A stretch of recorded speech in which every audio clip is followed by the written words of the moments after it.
The story begins in a land of dust and distance, where the sun ruled the sky and the horizon seemed endless. Arabia, in the early medieval world, was not an empire, not a kingdom, and not a single nation. It was a vast, harsh land of deserts, rocky valleys, and scattered oases. Life here was hard, and survival shaped everything. People lived in tribes, and loyalty to blood was stronger than loyalty to any law. If your tribe protected you, you lived. If it did not, you were nothing.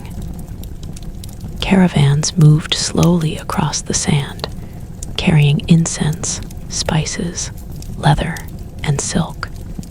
These trade routes connected Arabia to the great civilizations of the world. The Byzantine Empire to the north, and the Persian Empire to the east. Though Arabia itself had no empire, it sat between giants, quietly watching history pass by. Mecca, a small city surrounded by barren hills, became an important stop for traders. It was not powerful, but it was busy. And at its heart stood the Kaaba, an ancient cube-shaped shrine that drew pilgrims from across Arabia. Inside the Kaaba were idols, many idols. Each tribe had its own god, its own protector carved from stone or wood. People believed these gods controlled rain, fortune, war, and fate. Worship was mixed with trade, poetry, and celebration. Mecca thrived on this system. Pilgrims came to pray, and merchants came to sell. The city grew wealthy, but not equal. Power rested in the hands of a few strong clans, while the poor, the weak, and the enslaved were often ignored. Women had little protection. Orphans were easy targets. Slavery was common. Violence could erupt over an insult spoken years ago. Yet, this world was not without beauty. Arabs valued poetry deeply. Words could raise a man's honor or destroy it. A single poem could echo across the desert and be remembered for generations. Memory mattered, reputation mattered, and above all, honor mattered. In this world, around the year 570, a child was born in Mecca. His name was Mohammed. He was born into the Quraysh tribe, the most powerful tribe in the city. But his life did not begin with privilege. His father had died before he was born. His mother died when he was still a child. Orphaned early, Mohammed was passed from one caretaker to another. He knew loss before he knew comfort. He knew silence before power. As a young man, Mohammed became known for something rare in Mecca: trust. People called him the trustworthy one. In a society filled with rivalry and greed, this reputation stood out. Merchants trusted him with their goods. Neighbors trusted his word. He did not chase idols or boast of lineage. Instead, he listened. He watched. He thought deeply about the world around him. Mecca, for all its wealth, troubled him. He saw injustice everywhere. The rich grew richer. The poor begged at doorways. Girls were sometimes buried alive because families feared shame or hunger. The idols stood silent while cruelty continued. Mohammed felt that something was wrong, deeply wrong, with the world he lived in. As he grew older, he began to retreat from the noise of the city. He would leave Mecca and walk into the surrounding hills, seeking quiet and solitude. There, in the stillness of caves and rocky cliffs, he would think about life, about God, and about meaning. He was searching, though he may not yet have known for what. One cave in particular became his refuge. The cave of Hira, high above Mecca, overlooked the city, but felt far removed from it. Inside this cave, Mohammed would sit alone for hours, sometimes days. No idols, no trade, no crowds, only silence broken by wind and thought. It was here, in the darkness of the cave, that history would change direction. At the age of 40, during one of these quiet retreats, something happened that Mohammed did not expect and did not seek. The silence was broken. The air felt heavy, and suddenly he was no longer alone. A presence filled the cave, overwhelming and terrifying. A voice commanded him to read. Mohammed, shaken and afraid, replied that he could not read. The command came again and again. What followed would reshape Arabia, shake empires, and echo across centuries. But in that moment, there was only fear, confusion, and a man trembling in the dark. Mohammed ran from the cave, his heart racing, his mind spinning. He did not yet know what this experience meant. He only knew that his life, and perhaps the world itself, would never be the same again. And as Mecca slept beneath the stars, unaware of what had just begun above it, the first spark of a new faith had quietly ignited, waiting to spread far beyond the desert sands. Mohammed returned home shaken, his body trembling, his breath uneven. The night felt colder than before. He asked to be wrapped in blankets, seeking warmth not just for his body, but for his frightened heart. His wife, Khadija, watched him closely. She had known him for years, had trusted him with her business, her wealth, and her life. She could see that something extraordinary had happened. When he finally spoke, his words came slowly. He told her about the cave, about the presence, about the voice that commanded him to read, about the fear that had gripped him so tightly he thought he might die. Mohammed feared that he was losing his mind, that something dark had touched him in the cave. But Khadija did not see madness. She saw truth. She listened carefully, then spoke with calm certainty. She told him that a man like him, honest, kind, and protective of the weak, would never be abandoned by God. Her words steadied him. She believed in him before anyone else did. In that moment, Khadija became the first person to accept what would soon be known as Islam. Seeking clarity, Khadija took Mohammed to her cousin, Waraka ibn Nawfal, an elderly man who knew the ancient scriptures of Jews and Christians. After hearing Mohammed's story, Waraka grew silent. Then he spoke words that carried great weight. He said the being Mohammed encountered was the same messenger who had come to Moses. He warned Mohammed that his people would turn against him, that he would be rejected and driven out. Mohammed did not yet fully understand what this meant. For a time, the revelation stopped. Days passed, then weeks. Doubt crept in. Had it all been a dream?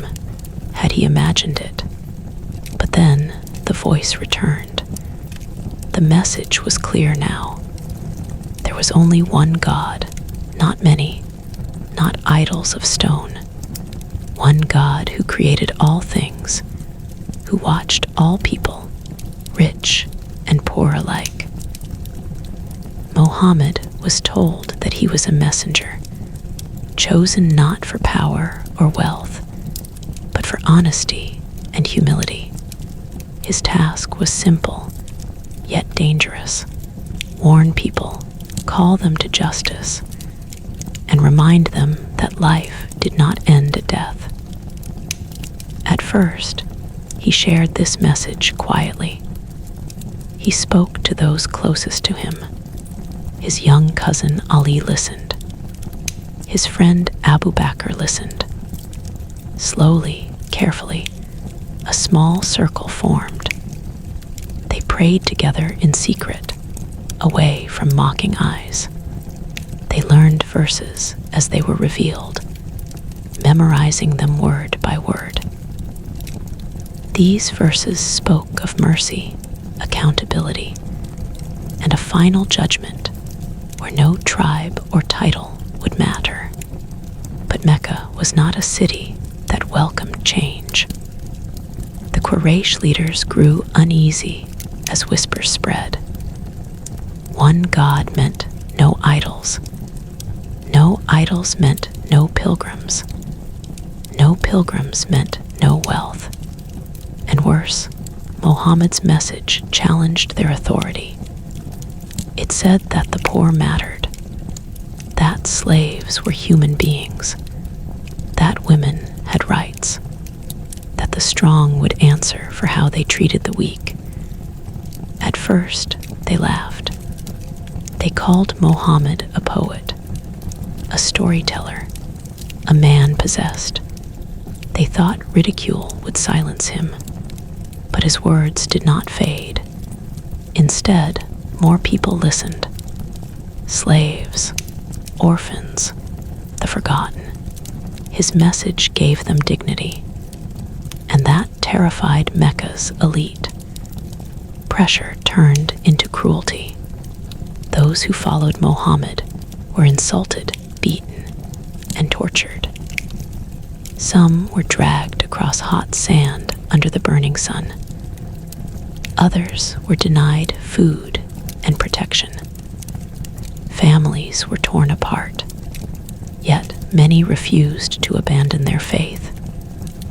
They believed the message was worth the suffering. Muhammad watched this pain with a heavy heart. He never promised his followers wealth or comfort. He promised truth, and he promised that God saw their struggle. As opposition grew harsher, Muhammad allowed some of his followers to flee across the sea to Abyssinia, a Christian kingdom ruled by a just king. There, they found safety.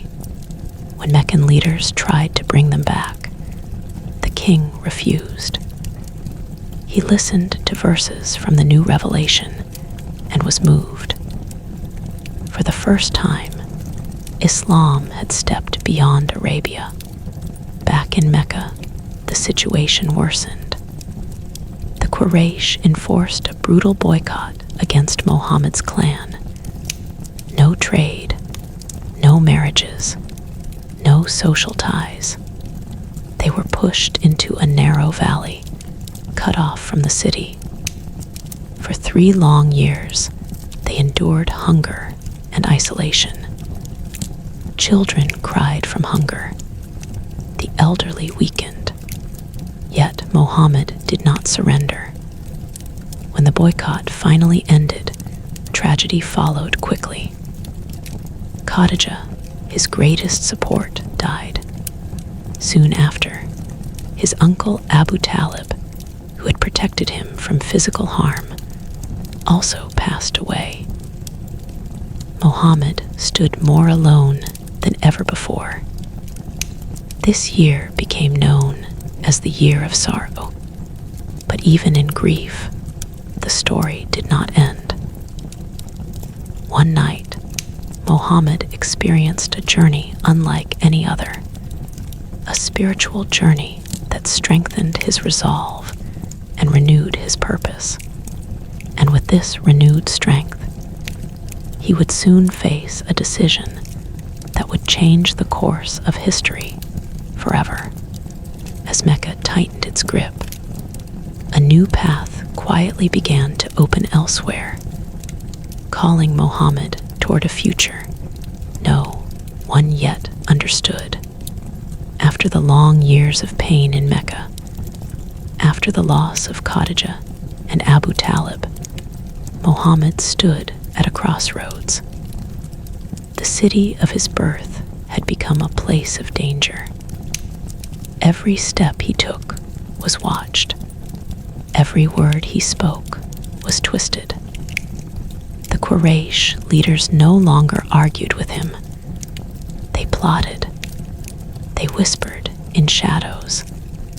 They waited for the right moment to silence him forever. Yet, even as Mecca closed its doors, something unexpected began to happen beyond its walls. Each year, tribes from across Arabia came to Mecca for pilgrimage and trade. Muhammad used these gatherings carefully. He would approach visitors quietly, speaking to them not as a ruler or warrior, but as a man carrying a message. Many turned away. Some mocked him. Others listened, curious but afraid.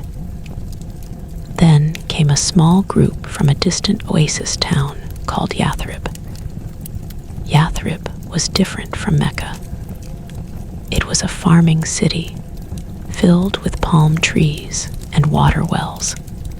It was home to several Arab tribes and also Jewish communities, all living in uneasy tension. Blood feuds had scarred the city for generations. People were tired of endless revenge and fear. They were searching for someone who could bring peace.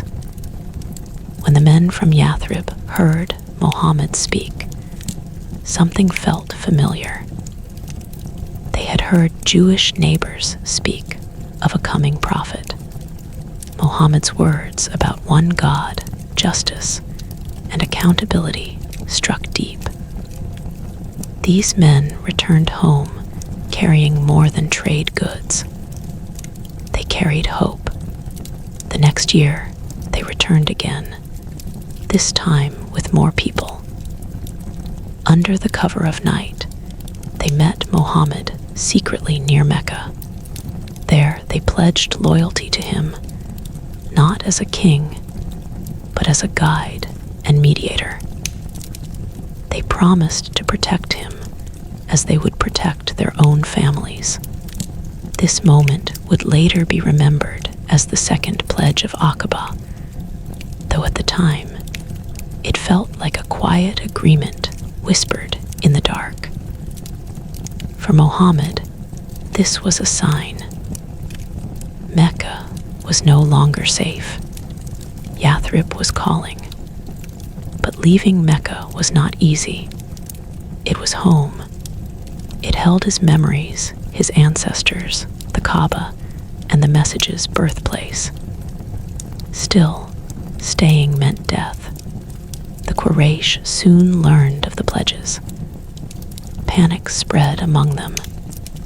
If Muhammad escaped, his message would grow stronger. They decided to act. One night, they gathered warriors from different clans and agreed on a plan.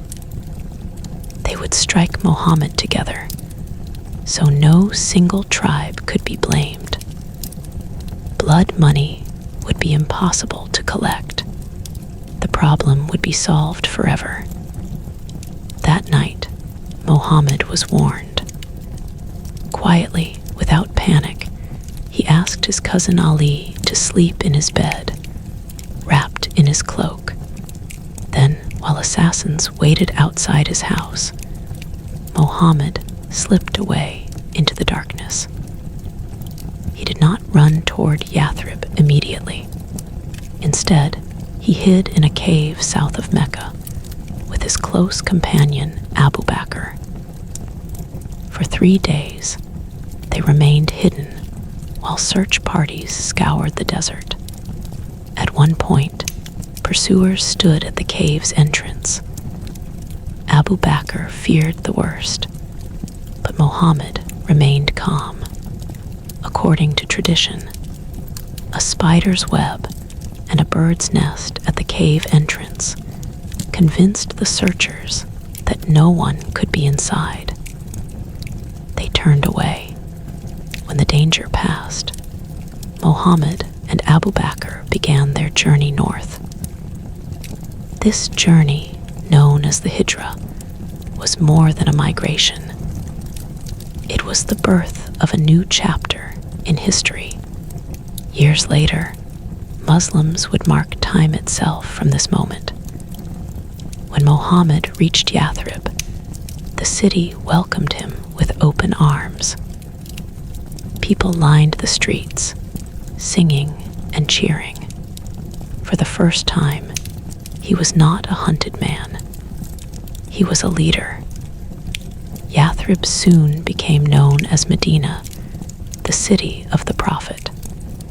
But Medina was not a peaceful paradise. It was a city of divided loyalties, old grudges, and fragile alliances.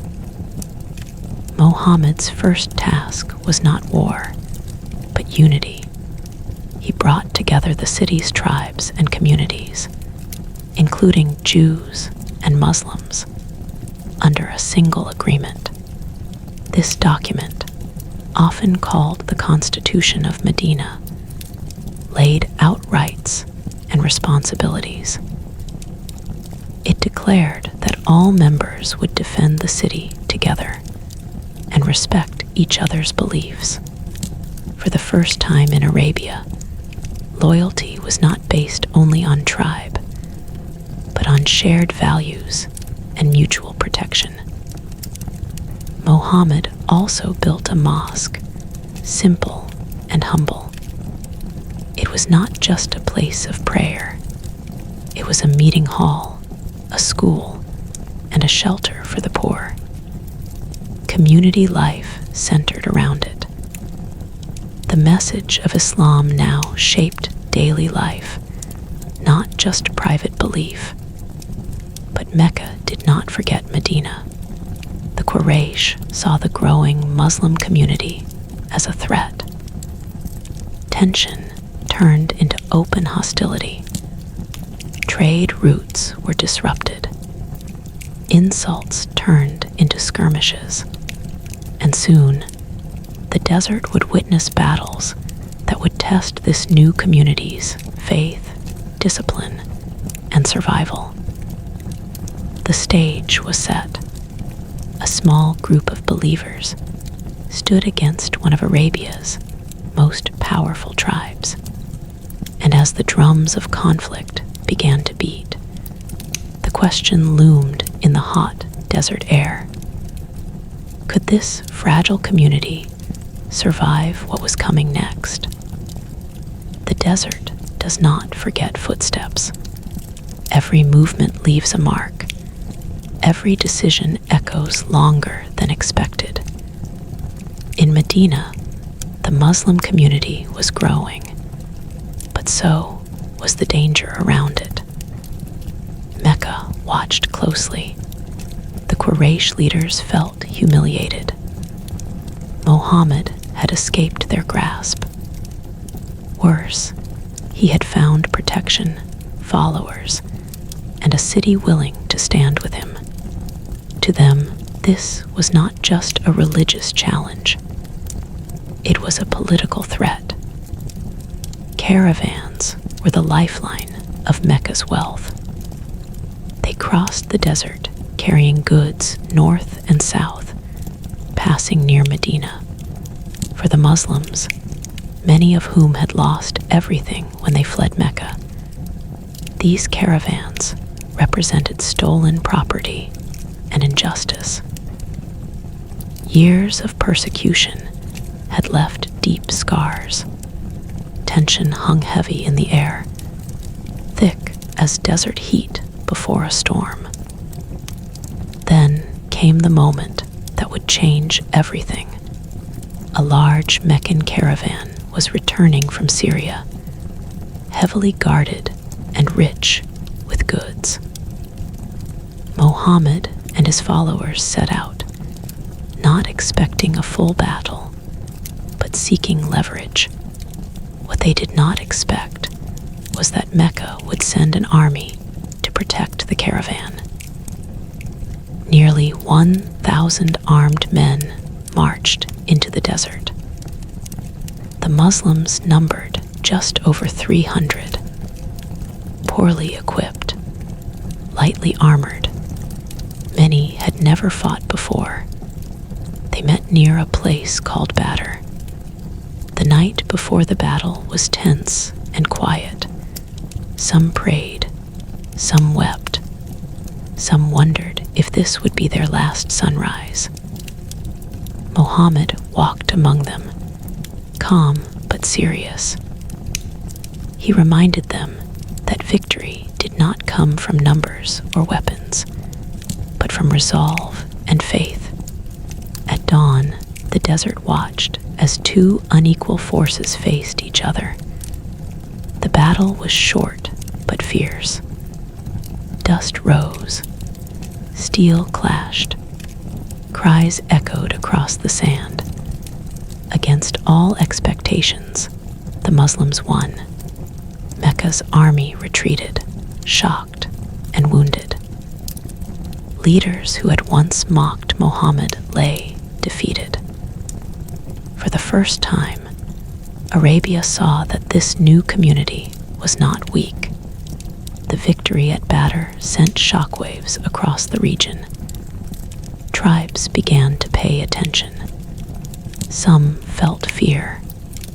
Others felt curiosity. For the Muslims, it was proof that they could survive. For the Quraysh, it was a wound that demanded revenge. That revenge came quickly. The next year, Mecca returned with an even larger army. This time, the battle took place near Mount Uhud, just outside Medina. At first, the Muslims held strong, but a single mistake changed everything. A group of archers abandoned their position, seeking spoils too soon. Meccan cavalry struck from behind. Chaos followed. Many were injured. Some were killed. Muhammad himself was wounded. Blood ran down his face. For a moment, rumors spread that he had been killed. Panic rippled through the ranks, but he survived. The battle ended without a clear victory, but the lesson was harsh. Discipline mattered. Unity mattered. Faith alone was not enough without obedience and patience. Medina mourned its dead, but it did not collapse. The Quraysh were not finished. Years later, they gathered allies from multiple tribes, forming the largest force Arabia had seen. Their goal was simple: wipe out Medina completely. This time, Muhammad chose a different strategy. On the advice of a Persian companion, he ordered a trench dug around the city's exposed side. It was an unfamiliar tactic in Arabia. When the enemy arrived, they were stunned. Their horses could not cross. Weeks passed. Cold winds blew. Supplies ran low. Inside Medina, fear and hunger tested everyone. Outside, frustration grew. Eventually, storms scattered the coalition. The siege failed. Medina survived again. But survival came at a cost. Within Medina lived Jewish tribes who had been part of the city's original agreement. Relations had slowly worsened. Accusations of betrayal surfaced. Trust collapsed. These events would later become some of the most debated and painful chapters of early Islamic history. What mattered in that moment was this: Medina emerged stronger, more unified, and more feared. Meanwhile, Muhammad's message continued to spread beyond the battlefield. Letters were sent to rulers and tribes, inviting them to accept Islam. Some ignored them. Some mocked them. Some listened carefully. Years passed. Then came a moment no one expected. Muhammad dreamed of returning peacefully to Mecca, not as a conqueror, but as a pilgrim. He and his followers set out unarmed, wearing simple pilgrimage clothing. The Quraysh panicked. They feared humiliation if Muslims entered Mecca openly. Tensions rose, but instead of bloodshed, negotiations began. The result was the Treaty of Hudaybiyah. To many Muslims, it felt like a defeat. The terms seemed unfair, but Muhammad accepted them. He saw beyond pride. The treaty brought peace, even if temporary. And in that peace, Islam spread faster than ever before. Tribes joined not through fear, but curiosity. People listened without the noise of war. Within 2 years, the balance of power had shifted completely. Then, one night, the treaty was broken. And with that single act, the road to Mecca opened once more. Not through secret paths or desperate escapes, but through an army moving steadily toward the city that had once driven its prophet away.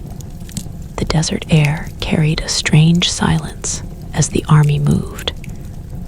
No battle cries, no drums, no shouting, just footsteps. Thousands of them. Muhammad was marching toward Mecca, the city that had mocked him, hunted him, starved his followers, and tried to kill him. But this time, he was not fleeing into the night. This time, he was returning in daylight, at the head of a force, unlike anything Arabia had seen before.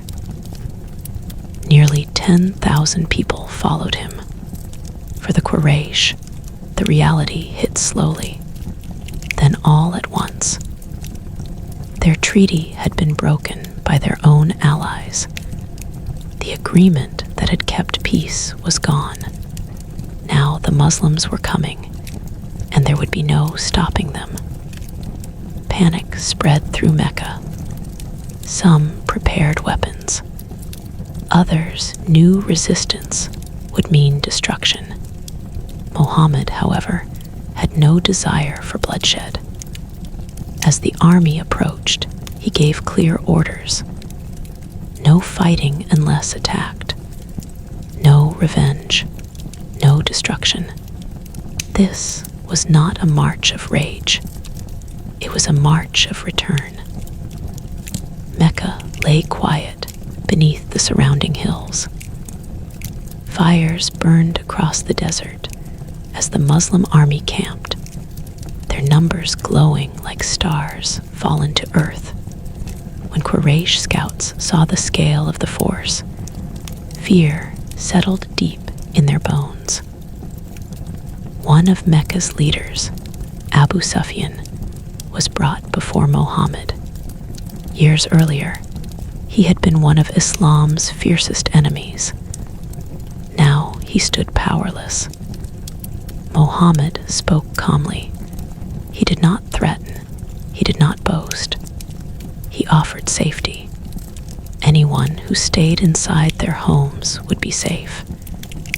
Anyone who sought refuge in the Kaaba would be safe.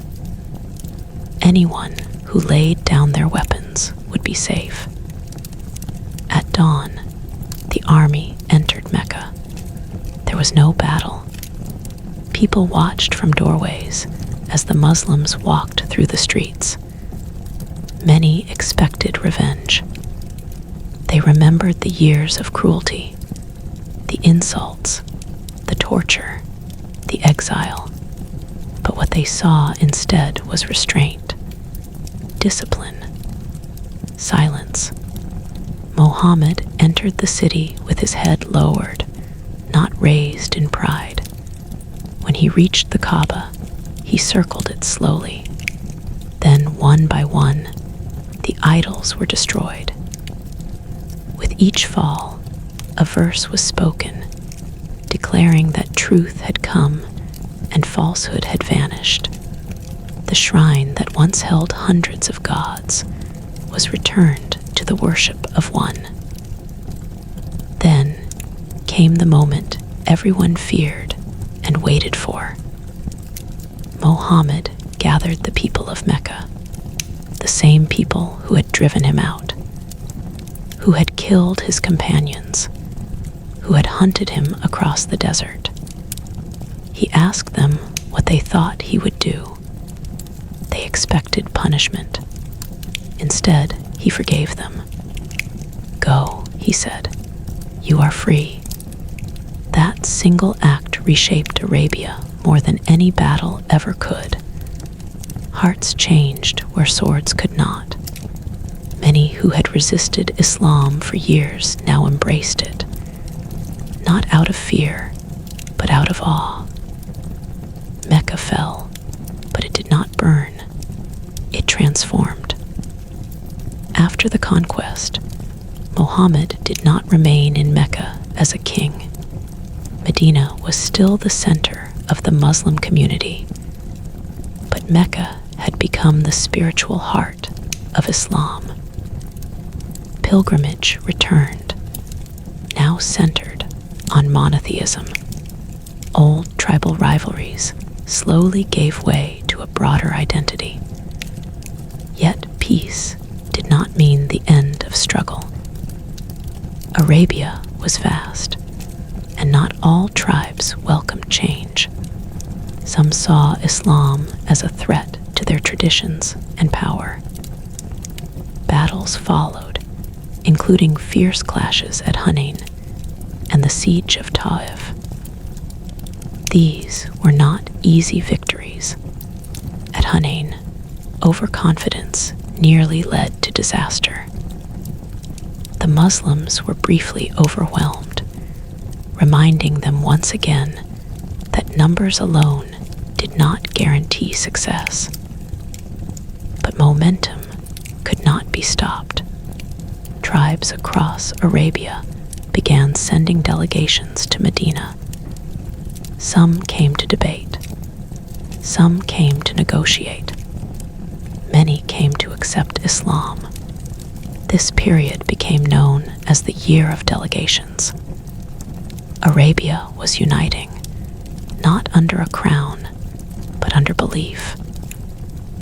Muhammad continued to lead with simplicity. He lived modestly. He repaired his own clothes. He sat among the poor.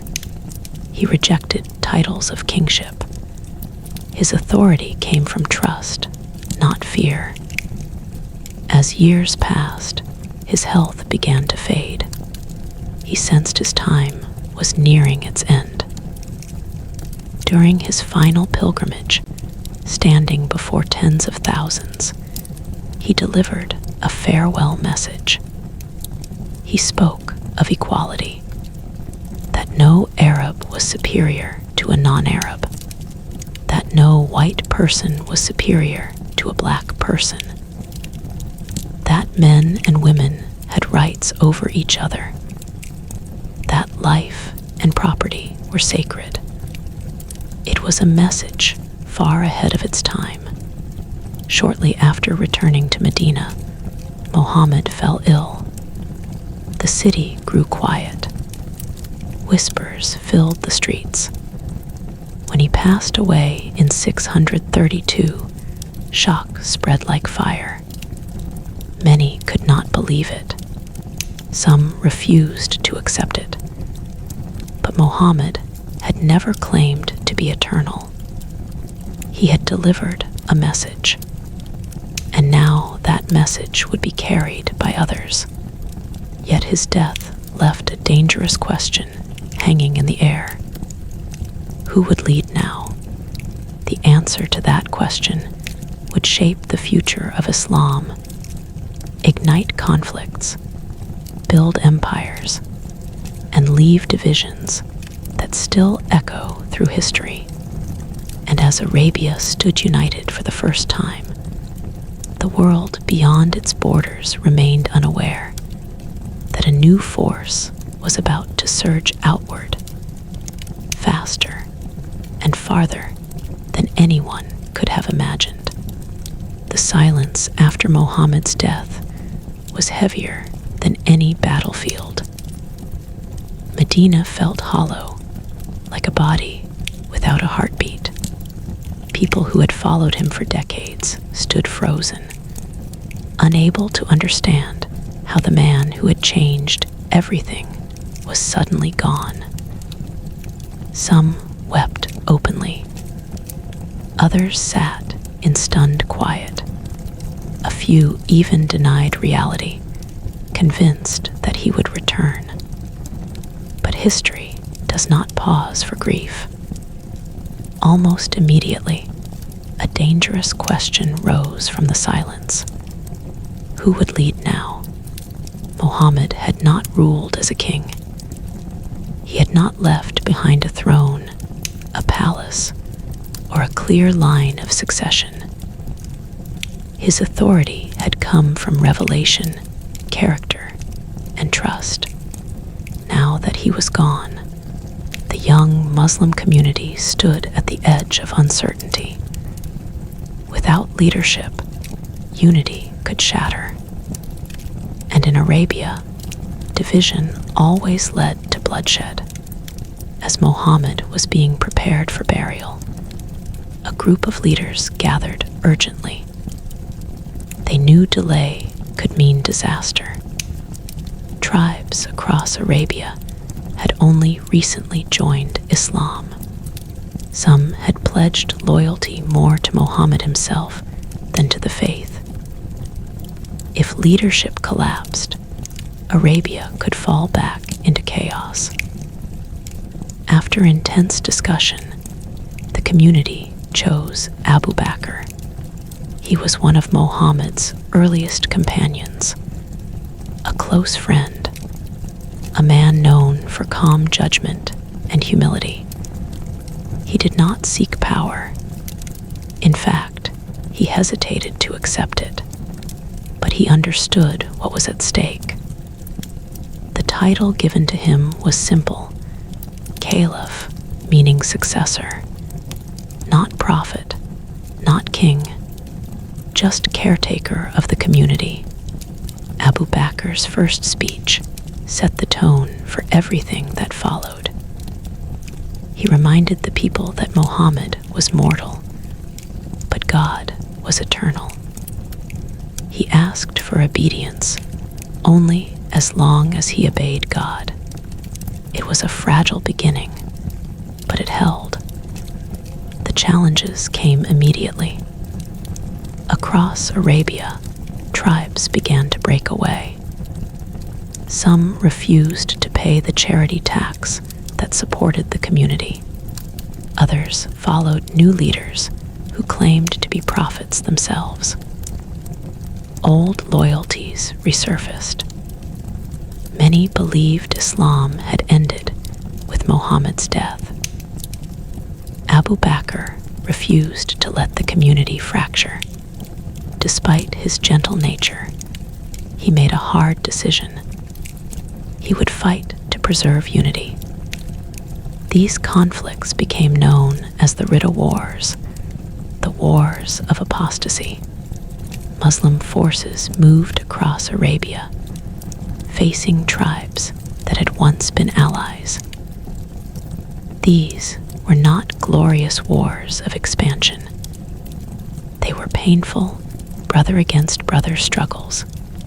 One of the most dangerous challengers was a man named Musaylima, who claimed prophethood and gathered a large following. The battles against him were brutal. Many of those who had memorized the Quran were killed. Victory eventually came, but at a high cost. That loss created another urgent concern. The Quran existed mostly in memory, carried by those who had learned it directly from Muhammad. With so many of them dead, Abu Bakr feared parts could be lost forever. On his order, the verses were gathered, verified, and compiled into a single collection. It was a quiet act, but one that would shape Islamic civilization forever. By the time Abu Bakr's short rule ended, Arabia was united again. Islam had survived its first great test, but unity brought strength, and strength now looked outward. The next caliph was Umar ibn al-Khattab. Umar was very different from Abu Bakr. Tall, firm, and commanding, he had once been one of Islam's fiercest enemies before converting. Now he ruled with discipline and justice. Under Umar, the Muslim world exploded beyond Arabia. The great empires to the north and east were exhausted. The Byzantine and Persian empires had spent decades locked in war with each other. Their borders were weak. Their people were heavily taxed and restless.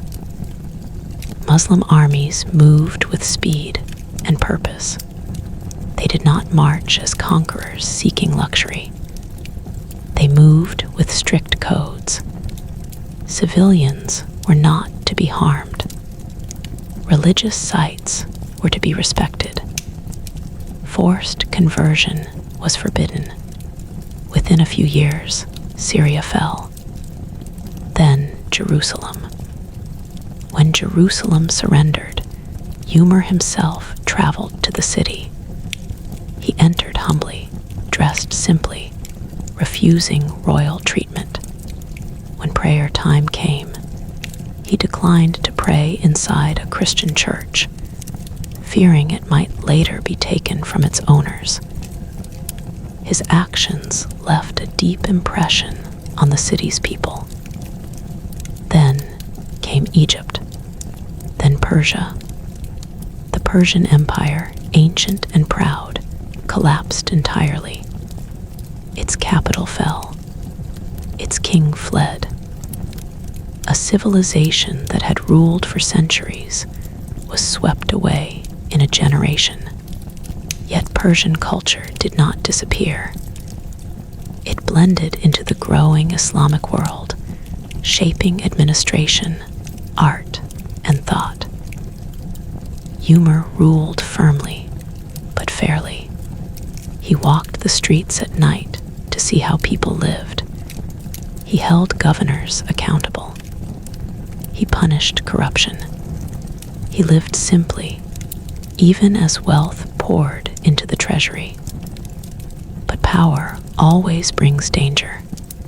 In 644, Umar was assassinated by a slave with personal grievances. Once again, the community faced transition. The next caliph, Uthman ibn Affan, came from a powerful clan. He was gentle, generous, and deeply respected. Under his rule, the Muslim state continued to expand. Naval power grew, trade increased. The Quran was standardized and distributed to prevent division in recitation. But wealth changed things. Old tribal tensions resurfaced. Accusations of favoritism spread. Distant provinces felt disconnected from Medina. Protests grew louder. And then, violence returned to the heart of the Muslim world. Uthman was assassinated in his own home. This was a breaking point. For the first time, Muslims killed their own leader. Trust cracked. Grief turned into anger. And from that moment, unity would never again be so simple. Ali ibn Abi Talib, Muhammad's cousin and son-in-law, became the next caliph. He was brave, deeply religious, and respected. But he inherited a divided world. Some demanded justice for Uthman immediately. Others urged patience. Former allies became rivals. The first civil war in Islamic history erupted. Battles were fought not against foreign empires, but against fellow Muslims. The Battle of the Camel, the Battle of Siffin. Confusion spread. Loyalties shifted. Faith was tested in ways no one had imagined. Ali tried to hold the community together, but the damage was deep. Extremists rose from the chaos. In 661, Ali was assassinated while praying. With his death, the era of the first caliphs came to an end. Out of the ashes of unity rose a new reality. Power began to shift from communal leadership to dynastic rule. The Umayyad family emerged, establishing their capital in Damascus.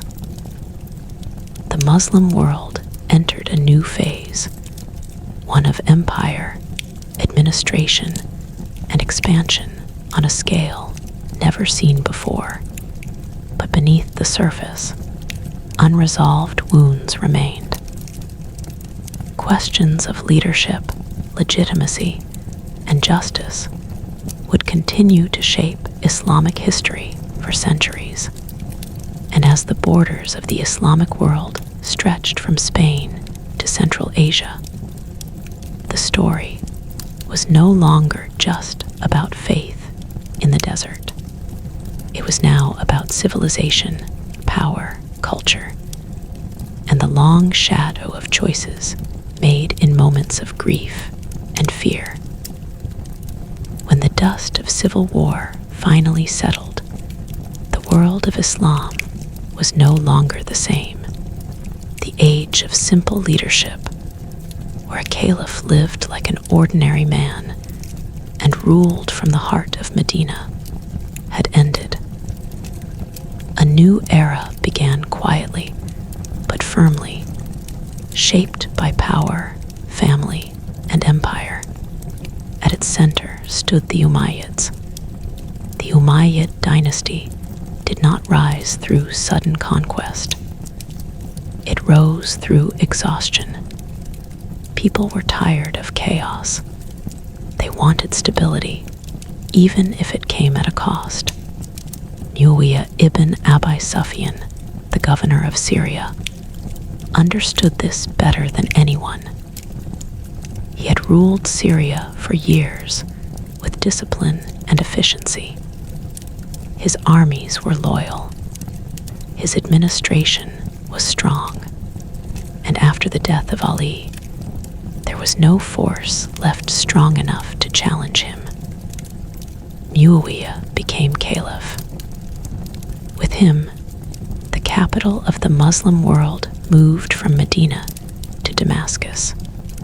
This single decision changed everything. Damascus was not a quiet desert town. It was an ancient city shaped by Roman roads, stone buildings, and long traditions of bureaucracy. From here, the caliphate began to look less like a community and more like an empire. For the first time, power became hereditary. When Muawiyah appointed his son Yazid as successor, many felt uneasy. This was not how leadership had worked before.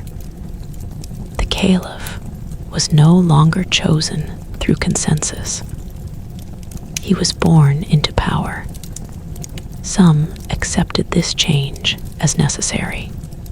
Others saw it as a betrayal of earlier values. That tension exploded after Muawiyah's death. Yazid's rule was immediately challenged. In Mecca, in Medina, and especially in Iraq, opposition grew. One figure stood above all others in moral weight: Hussein ibn Ali, the grandson of Muhammad himself. To many, Hussein represented the soul of Islam, the bloodline of the Prophet, and the last hope of justice. When Hussein refused to recognize Yazid's rule, letters poured in from the city of Kufa, promising support if he came. Hussein knew the danger. He knew the Umayyads would not forgive rebellion. Still, he could not remain silent in the face of what he believed was injustice. He set out with a small group of family members and followers. They never reached Kufa. On the plains of Karbala, Hussein and his companions were surrounded by a much larger Umayyad force. Cut off from water, trapped under the burning sun, outnumbered beyond hope, Hussein had every chance to surrender, but he refused to legitimize what he believed was wrong. What followed was not a battle. It was a massacre. Hussein was killed. His family was slaughtered. His children were taken captive. The grandson of the Prophet died thirsty on the desert sand. The shock of Karbala echoed through the Muslim world like a scream that never fully faded. For many, it marked a spiritual breaking point. From this moment, divisions hardened. The supporters of Ali's family, who would later be known as Shia, carried the memory of Karbala as a wound, a symbol of injustice and sacrifice. Others accepted Umayyad rule as political reality.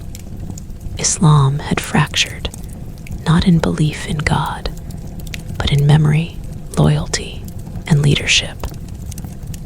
Yet the Umayyad Empire continued to grow. Under later caliphs, Muslim armies pushed west across North Africa. Desert after desert fell.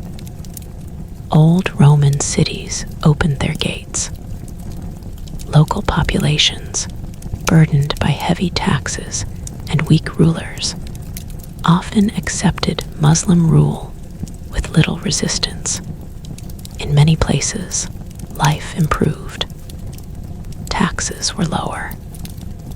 Religious communities were allowed to worship freely in exchange for loyalty. Then came the moment no one in Europe unexpected. In the year 711, Muslim forces crossed the narrow sea into the Iberian Peninsula. Within a few years, most of Spain fell. Ancient kingdoms collapsed. A new land, Al-Andalus, was born. Cities like Cordoba began to shine with knowledge, architecture, and culture. At the same time, in the east, Muslim armies pushed into Central Asia and the Indus Valley. Trade routes expanded, languages mixed, cultures blended. Islam was no longer Arab alone. Persians, Berbers, Egyptians, Syrians, and countless others shaped its future. But the Umayyads carried a weakness inside their strength. They favored Arabs over non-Arab Muslims. Converts were often treated as second class. Old tribal pride resurfaced under imperial clothing. Wealth poured into Damascus, but resentment grew in distant provinces. Meanwhile, the memory of Ali and Hussein refused to die. In secret gatherings, stories were told. Grief was passed down. Anger simmered quietly. In the east, among Persians who had lost their empire, among families who felt excluded, a new movement began to form. They rallied around a different branch of Muhammad's family. They spoke of justice, equality, and return to true values. Their banners were black, not white like the Umayyads. Their message spread quietly, village by village. The Umayyads did not see the storm coming. When it came fast. Rebellion erupted in Khorasan. Armies clashed. Cities fell. One by one, Umayyad strongholds collapsed. In 750, the Umayyad dynasty was overthrown. Most of its family was killed in a brutal purge meant to erase their rule forever. A new dynasty rose from the ashes, the Abbasids. They moved the capital again, this time to a newly built city called Baghdad. Unlike Damascus, Baghdad was planned as a center of the world.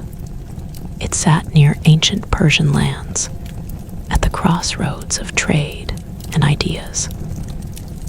Here, the Islamic world would enter its golden age. But even as Abbasid banners rose, the past refused to disappear completely. One Umayyad prince escaped the massacre. He fled across deserts and seas, hunted and alone. His journey would lead him to Spain, where he would rebuild Umayyad power in exile. And so, even in victory, the Muslim world remained divided. Two caliphates, different visions, shared faith. As Baghdad began to glow with learning and ambition, and Spain blossomed in distant brilliance, the story of Islam moved beyond conquest into something deeper. A civilization was forming, shaped not just by swords, but by scholars, poets, scientists, and thinkers. And the question now was no longer whether Islam would survive. It was what kind of world it would create next. Baghdad rose from the dust like a vision pulled from a dream. When the Abbasids founded their new capital in the year 762, they did not choose the place by accident. The city was built near the old Persian heartlands, close to rivers, trade routes, and ancient centers of knowledge. Unlike Damascus, which had inherited Roman stone and structure, Baghdad was designed from the ground up, circular in shape, carefully planned, guarded by walls, and filled with ambition. It was meant to be the center of the world. And for a time, it truly was. The Abbasids ruled differently from the Umayyads. They did not present themselves as distant Arab conquerors. Instead, they embraced diversity. Persians, Arabs, Turks, Berbers, and others all found space within the new empire. Non-Arab Muslims were no longer treated as second-class believers. This shift changed everything. The Abbasid caliphs surrounded themselves not only with generals, but with scholars. Knowledge became power. Greek texts, Persian wisdom, Indian mathematics, and ancient medical works were gathered, translated, and studied. The House of Wisdom in Baghdad became legendary. Scholars worked by candlelight, translating books from languages long forgotten. Astronomy charts were redrawn. Algebra was born. Medicine advanced beyond superstition. Geography expanded as travelers recorded the shape of the known world. While much of medieval Europe struggled through fragmentation and decline, cities in the Islamic world glowed with learning. But this golden age did not appear overnight. It grew slowly, built on stability, trade, and administration. The Abbasids refined systems of taxation, law, and governance. Judges, called qadis, applied Islamic law while considering local customs. Markets were regulated. Roads were maintained. The empire functioned. Islam was no longer just a faith. It was a civilization. In Baghdad, poetry filled the air. Music echoed through courtyards. Philosophers debated the nature of the soul and the universe.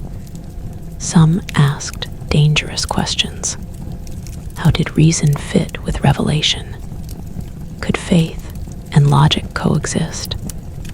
Different schools of thought emerged. Some scholars emphasized strict tradition. Others embraced rational inquiry. These debates were intense, sometimes heated, but they pushed Islamic thought forward. Theology became deeper. Law became more refined. Meanwhile, far to the west, Al-Andalus flourished. In Spain, the surviving Umayyads built a rival center of brilliance. Cordoba became one of the largest cities in the world. Its streets were paved. Its libraries held hundreds of thousands of books. Its mosques and palaces blended Islamic, Roman, and local styles into something entirely new. Muslims, Christians, and Jews lived side by side, not always peacefully, but often productively. Scholars translated texts from Arabic into Latin. These ideas would later spark intellectual awakening in Europe. But at the time, few realized how far these ripples would travel. Back in the Abbasid lands, Islam continued to spread, not mainly by armies, but by merchants, travelers, and teachers. Across East Africa, Muslim traders established ports. Across Central Asia, Sufi mystics spoke of inner faith and devotion, drawing people through kindness and spirituality rather than force. In Southeast Asia, Islam arrived peacefully through trade, slowly becoming rooted in local cultures. The religion adapted without losing its core. But even in this age of brilliance, shadows gathered. As the empire grew, the caliph's power slowly weakened. Managing such vast lands required delegation. Governors became semi-independent. Generals commanded loyal armies. Over time, real power slipped from the caliph's hands. One group in particular began to rise: Turkish soldiers. Originally brought in as slave soldiers, trained for loyalty, they became the backbone of the Abbasid military. But swords bring influence. Influence brings ambition. Soon, caliphs found themselves protected and controlled by the very forces meant to serve them. Political unity cracked again. Provinces broke away. New dynasties rose, claiming loyalty to the caliph in name only. In North Africa, the Fatimids emerged, claiming descent from Muhammad's daughter Fatima. They followed a Shia branch of Islam and built their own empire, with Cairo as their capital. Now, the Muslim world had not two, but three centers of power: Baghdad, Cordoba, Cairo. Each claimed legitimacy. Each shaped Islam in different ways. Meanwhile, religious scholars began to push back against political corruption. They argued that true authority came not from palaces, but from moral integrity and law. This shift slowly separated religious authority from political power, a division that would define Islamic history for centuries. But the greatest test was yet to come. From the Far East, beyond the mountains and steppes, a new force was rising. A people who did not care about caliphates, libraries, or law. A people who moved like a storm across the land. The Mongols. At first, they were just rumors, stories carried by frightened travelers, cities erased, armies crushed, rivers running dark with blood. Few believed such destruction could reach the heart of the Islamic world. Baghdad stood proud, confident, surrounded by walls and history. But history had a way of humbling even the greatest cities, and as the thundering hooves of Mongol horses drew closer, the world that Islam had built over centuries prepared, unknowingly, to face one of the most devastating moments in human history. The storm did not announce itself with trumpets or banners. It arrived with silence, speed, and fear. For years, the Mongols were just whispers on the edges of the Islamic world. Traders spoke of cities that vanished in days.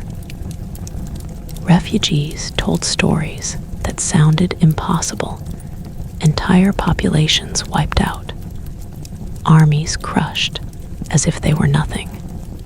Many in Baghdad dismissed these stories as exaggerations. The Abbasid capital had stood for centuries. It had survived rebellions, political decay, and rival caliphates. It was the center of knowledge, faith, and culture. Surely, nothing could bring it down. confidence would prove fatal. By the early 13th century, the Mongols had already torn through Central Asia. Once great Muslim cities like Bukhara and Samarkand were devastated. Libraries burned. Scholars were killed. The old world of Eastern Islam was already bleeding. Still, Baghdad remained distant, protected by geography and arrogance. The Mongols did not see cities as sacred. They saw them as obstacles. In 1258, the Mongol leader Hulagu Khan, grandson of Genghis Khan, marched toward Baghdad with a massive army. He sent messages demanding surrender. The Abbasid Caliph, Al-Mustasim, hesitated. He underestimated the threat. His advisors reassured him. Baghdad had walls. Baghdad had history. Baghdad had God. But walls mean little when unity is gone. The Abbasid army was weak. Generals were divided. The treasury was drained. When the Mongols arrived, there was no real resistance. The siege was swift. Catapults battered the walls. Within days, Baghdad fell. What followed was one of the darkest moments in medieval history. For weeks, the Mongols slaughtered the city's population. Men, women, children, no one was spared. Mosques, hospitals, palaces, and homes were destroyed. The House of Wisdom, symbol of centuries of learning, was burned. Books were thrown into the Tigris River until the water ran black with ink. Baghdad, once the jewel of the world, was reduced to ruins. The Caliph himself was killed, ending the Abbasid Caliphate in its classical form, though later Abbasid caliphs would exist in name under other rulers. The spiritual and political heart of the Islamic world had been shattered. Many believed this was the end. Poets wrote that Islam itself had died in Baghdad. Scholars wept openly. The sense of loss was overwhelming. A civilization built over 600 years seemed to collapse in a single season. But history is rarely so simple. Even as cities burned, Islam did not disappear. It adapted. It endured. In the years that followed, the Mongol world itself began to change. Rulers who had destroyed Muslim cities found themselves ruling Muslim populations. Slowly, unexpectedly, some Mongol leaders began to convert to Islam. What conquest could not destroy, belief transformed. In Persia, a new cultural center emerged. Scholars regrouped. Sufism, the mystical path of Islam, grew stronger, offering spiritual meaning in a world scarred by trauma. Where institutions failed, faith moved inward. Meanwhile, power shifted again. In Egypt, the Maximo Mamluks, former slave soldiers, rose to prominence. Hardened warriors trained from youth, they formed a disciplined and ruthless military state. When the Mongols advanced westward, confident after their victories, the Mamluks met them at a place called Ain Jalut in 1260. There, for the first time, the Mongols were decisively defeated. The victory sent shockwaves across the world. The the Mongols were not invincible. Islam had survived its greatest test. Cairo emerged as a new center of learning and power. Scholars fled there from the east. Mosques, schools, and institutions rose again. The Islamic world was wounded, but alive. Far to the west, Al-Andalus faced its own slow collapse. Christian kingdoms in northern Spain pushed southward year by year. City after city fell. Cordoba declined.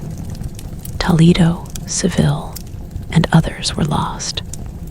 By the late medieval period, only one Muslim kingdom remained in Iberia: Granada. Granada survived through diplomacy, tribute, and culture. Its palaces, like the Alhambra, stood as quiet symbols of fading brilliance. Poetry was still written. Science was still studied, but the tide had turned. In 1492, Granada fell. Muslim rule in Spain ended after nearly 8 centuries. Many Muslims and Jews were forced to convert, flee, or face persecution. A chapter of shared cultural history closed, leaving behind architecture, language, and ideas that Europe would carry forward. Yet even as Spain closed its doors, new Muslim powers rose elsewhere. In Anatolia, a small frontier state led by warriors and mystics began to expand.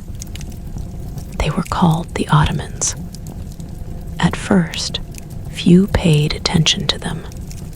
They were just one of many Turkish groups carving out land among the ruins of older empires. But the Ottomans were patient. They absorbed Byzantine lands slowly. They adapted institutions. They balanced religious authority with military discipline. Over time, they became unstoppable. In 1453, they captured Constantinople. The city that had resisted sieges for 1,000 years finally fell. The Byzantine Empire ended. Constantinople became Istanbul, a new imperial capital of Islam. Churches became mosques, but learning, administration, and trade continued. The Ottomans did not erase the past. They absorbed it. By the late medieval period, the Islamic world was no longer a single empire. It was a network of civilizations. Ottoman lands stretched across the Middle East, North Africa, and Eastern Europe. Persia developed its own Shia identity under new dynasties. South Asia saw the rise of Muslim sultanates that blended Islamic and local traditions. Islam had traveled far from the deserts of Arabia. It had survived exile, civil war, empire, collapse, invasion, and rebirth. It had been shaped by Arabs, Persians, Turks, Africans, and countless others.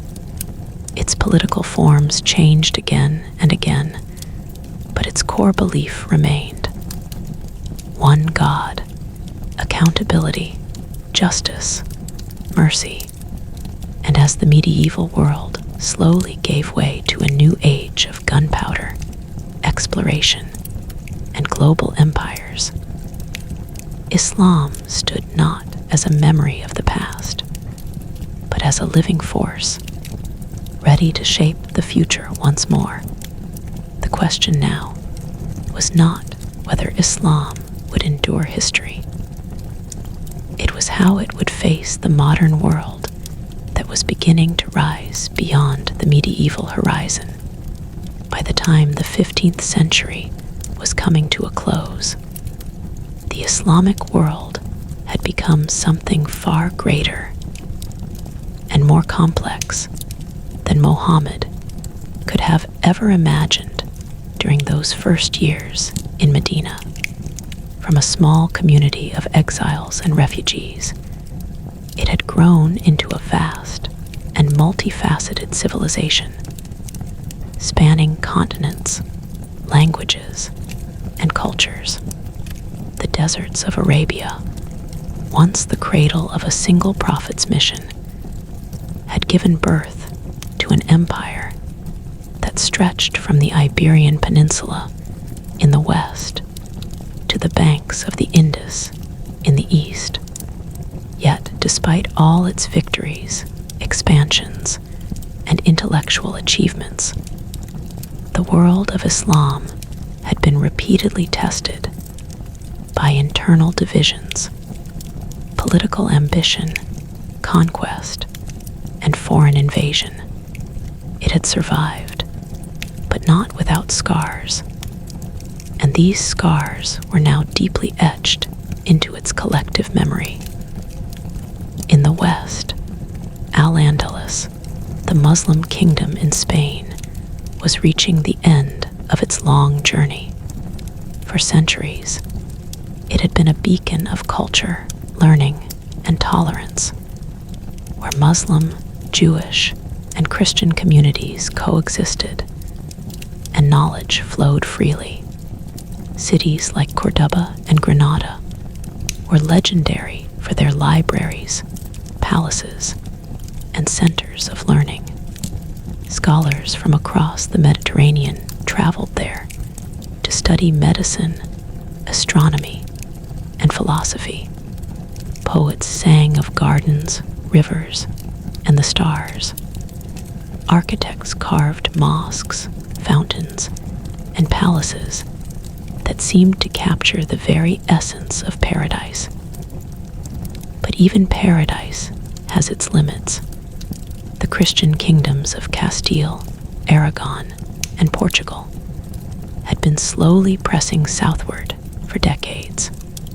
Battles, treaties, and temporary truces punctuated the centuries-long struggle known as the Reconquista. Muslim rulers in Granada tried every strategy to maintain independence, paying tribute, negotiating alliances, and defending their walls with skilled warriors. Yet, the tide of history was relentless. In 1492, the Alhambra fell. Muslim Spain, once a jewel of Islamic civilization, came under Christian rule. Families fled, scholars scattered, and centuries of knowledge and culture were forced into exile. But the influence of Al-Andalus did not vanish. It carried seeds of knowledge, architecture, and ideas that would shape the Renaissance in Europe. Meanwhile, to the east, the Ottoman Turks were quietly building something entirely new. Small at first, just one of many Anatolian principalities, they had already begun to absorb the remnants of the Byzantine Empire. Their success was not sudden, but methodical. The Ottomans were masters of blending military discipline with diplomacy and administration. They understood that conquest alone was not enough to create a lasting empire. It required law, governance, trade, and culture. They cultivated scholars, poets, architects, and jurists, creating a society that could survive the test of centuries. In 1453, the Ottomans achieved a moment that would echo through history: the capture of Constantinople, the city which had withstood countless sieges over 1,000 years, fell to the Ottomans' cannons and strategy. Emperor Constantine XI died defending it, but the city itself did not die, it transformed. Constantinople became Istanbul, a new capital that blended the ancient with the new, the Christian with the Muslim. The Hagia Sophia, once the heart of Byzantine Christianity, became a mosque, but it also remained a symbol of continuity, a bridge between the old world and the new Islamic civilization rising from its walls. The Ottomans did more than conquer land, they absorbed cultures. Greek, Persian, Arab, and Turkish traditions mingled in a vibrant society. Scholars translated texts. Poets wrote in multiple languages. Architects combined domes and minarets with Byzantine stonework. And cities became thriving centers of trade and knowledge. Istanbul's streets hummed with activity, and the empire began to look less like a simple conquest state and more like a living, breathing civilization. But even as empires expanded, Islam continued to adapt in the most unexpected ways. The Mongol invasions had devastated Baghdad, but in their wake, Persia became a center of new cultural and religious expression. The Safavids, who would rise in later centuries, began to solidify Shia Islam as a dominant force in Persia, blending political authority with religious identity in ways that would shape the Middle East for centuries.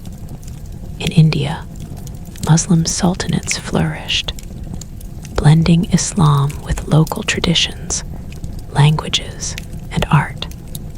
Islam was no longer just an Arab religion.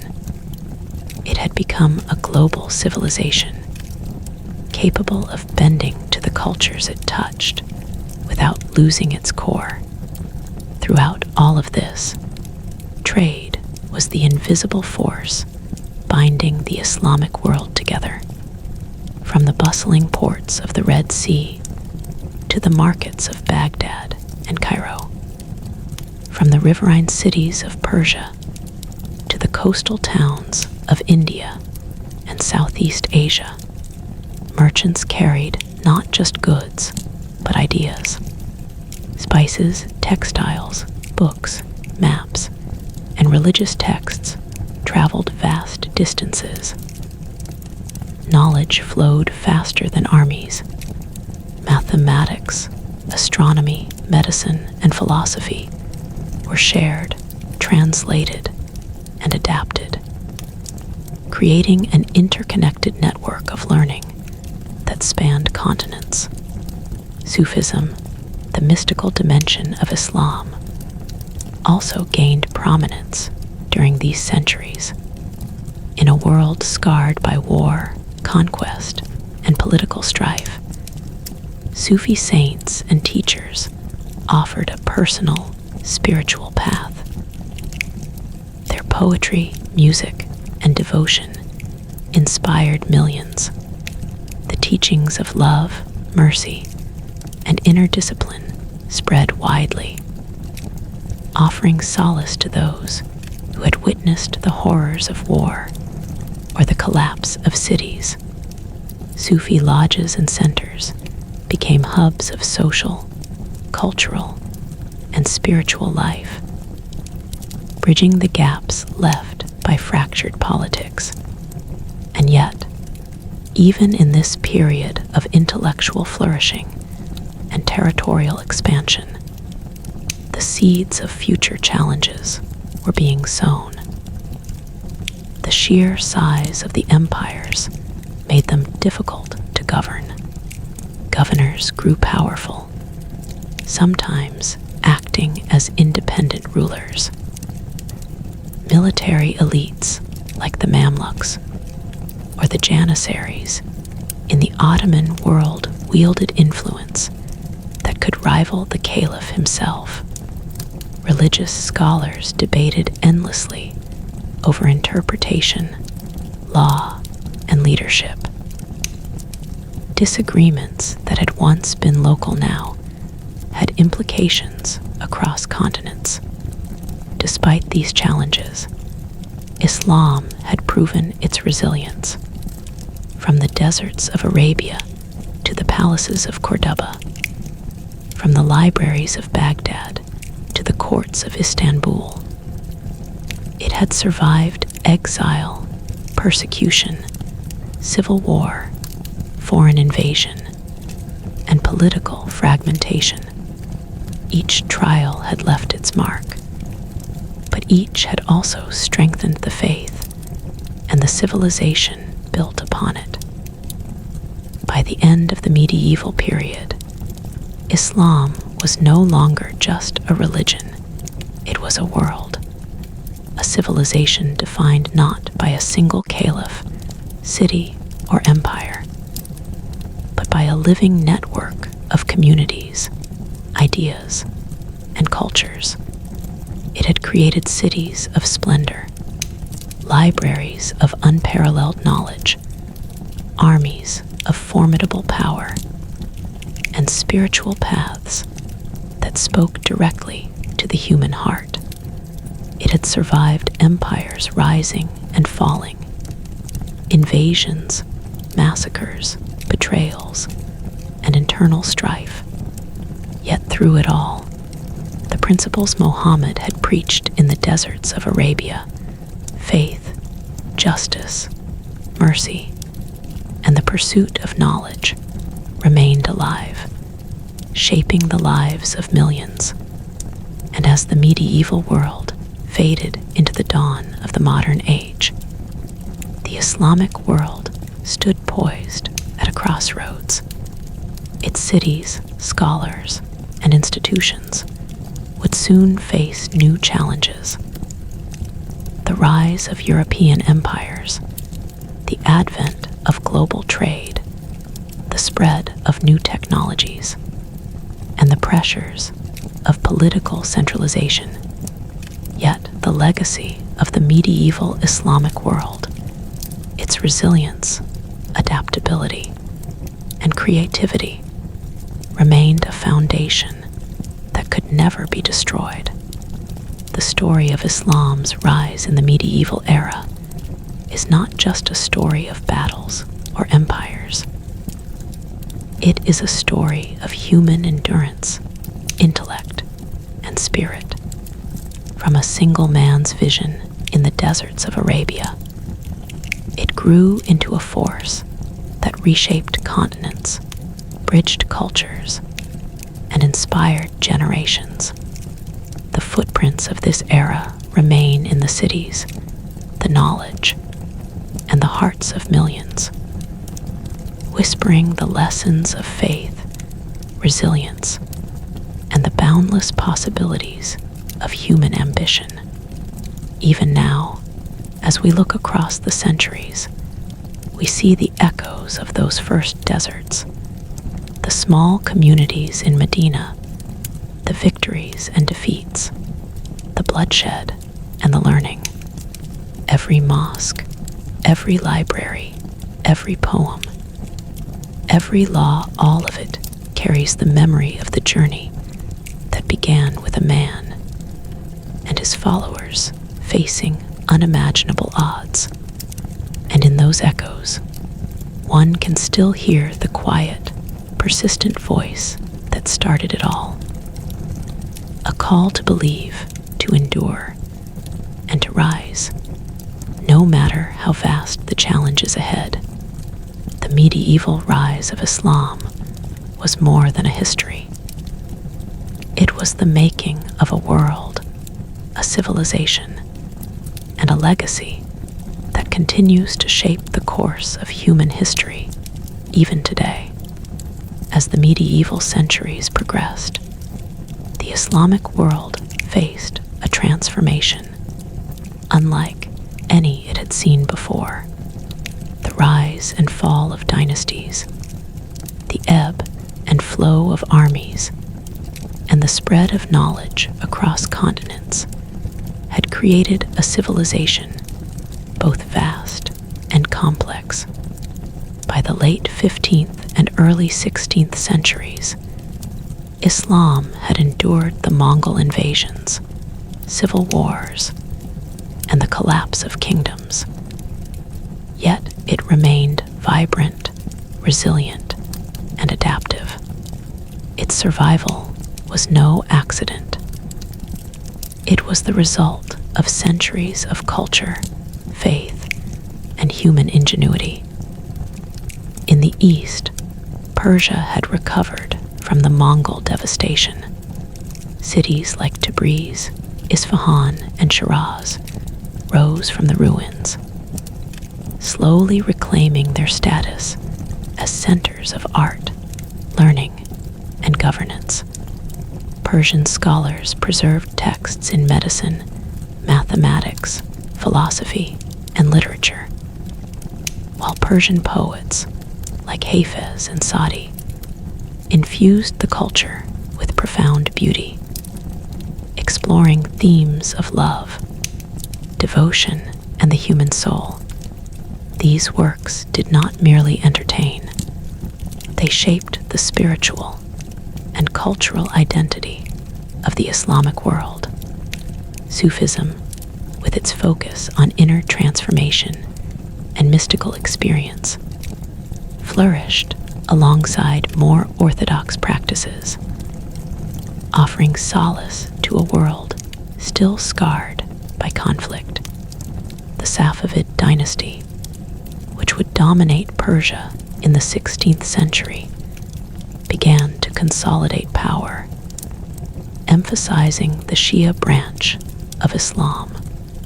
This was a deliberate choice, a means of uniting the Persian people under a religious and political banner, distinct from the Sunni Ottomans to the west. The Safavids invested in grand architecture, libraries, and centers of scholarship. They cultivated a rich artistic tradition, blending Persian aesthetics with Islamic motifs. Under their rule, cities became dazzling centers of civilization, attracting scholars, poets, and artists from across the region. Meanwhile, the Ottomans were growing into a world empire. From their base in Anatolia, they expanded slowly but relentlessly. Each conquest was deliberate, each strategy carefully planned. They captured key cities in the Balkans, securing their position in Europe. Trade routes connecting Asia, Africa, and Europe flowed under their control, bringing wealth and influence. Istanbul became not only a political capital, but also a cultural and intellectual hub. Scholars translated works from Arabic, Persian, and Greek, preserving the knowledge of ancient civilizations while pushing new ideas forward. The Ottoman administration was remarkable for its complexity. They developed systems of taxation, provincial governance, and military organization that allowed a single state to control a vast and diverse population. The Devshirme system, where Christian boys were trained as elite soldiers or administrators, created a loyal and efficient bureaucratic class. Meanwhile, the Janissaries, the Ottoman military elite, became both a formidable force in battle and a powerful political influence. Yet, this growing power also brought internal tensions.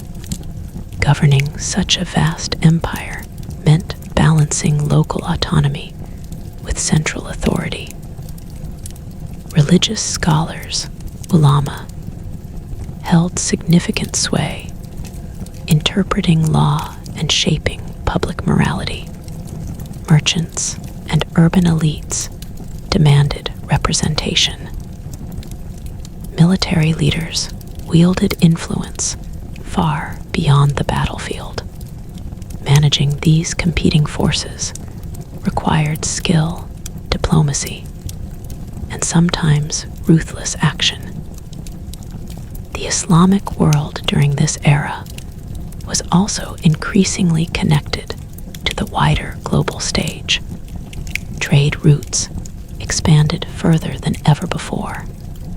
Merchants from the Middle East reached India, Southeast Asia, East Africa, and even China, exchanging not just goods, but ideas, culture, and religious practices. Cities like Cairo, Aleppo, and Basra became bustling hubs where diverse peoples and beliefs coexisted. Spices, textiles, precious metals, and books traveled across these networks, enriching societies and spreading knowledge. In South Asia, the Delhi Sultanate had established Islamic rule centuries earlier, blending Persian culture with local traditions. This synthesis created a unique cultural identity. Art, architecture, and scholarship flourished, setting the stage for the coming Mughal Empire. The Mughals would later carry this legacy further, creating a synthesis of Indian and Islamic culture that produced some of the world's most iconic architecture, including the Taj Mahal, and a courtly culture renowned for poetry, music, and philosophy. Meanwhile, across the deserts and river valleys of North Africa, Muslim dynasties adapted to local conditions. The Maghreb was dotted with sultanates that controlled trade routes, agricultural lands, and strategic ports. Cairo, under the Mamluks, remained a center of learning, military strength, and culture. The Mamluks, originally slave soldiers, had carved out a society in which merit, discipline, and loyalty determined authority. They repelled Mongol invasions and maintained control over the Red Sea trade routes, ensuring that Egypt remained a vital hub connecting Africa, the Middle East, and Asia. During these centuries, the Islamic world experienced a flowering of science and philosophy.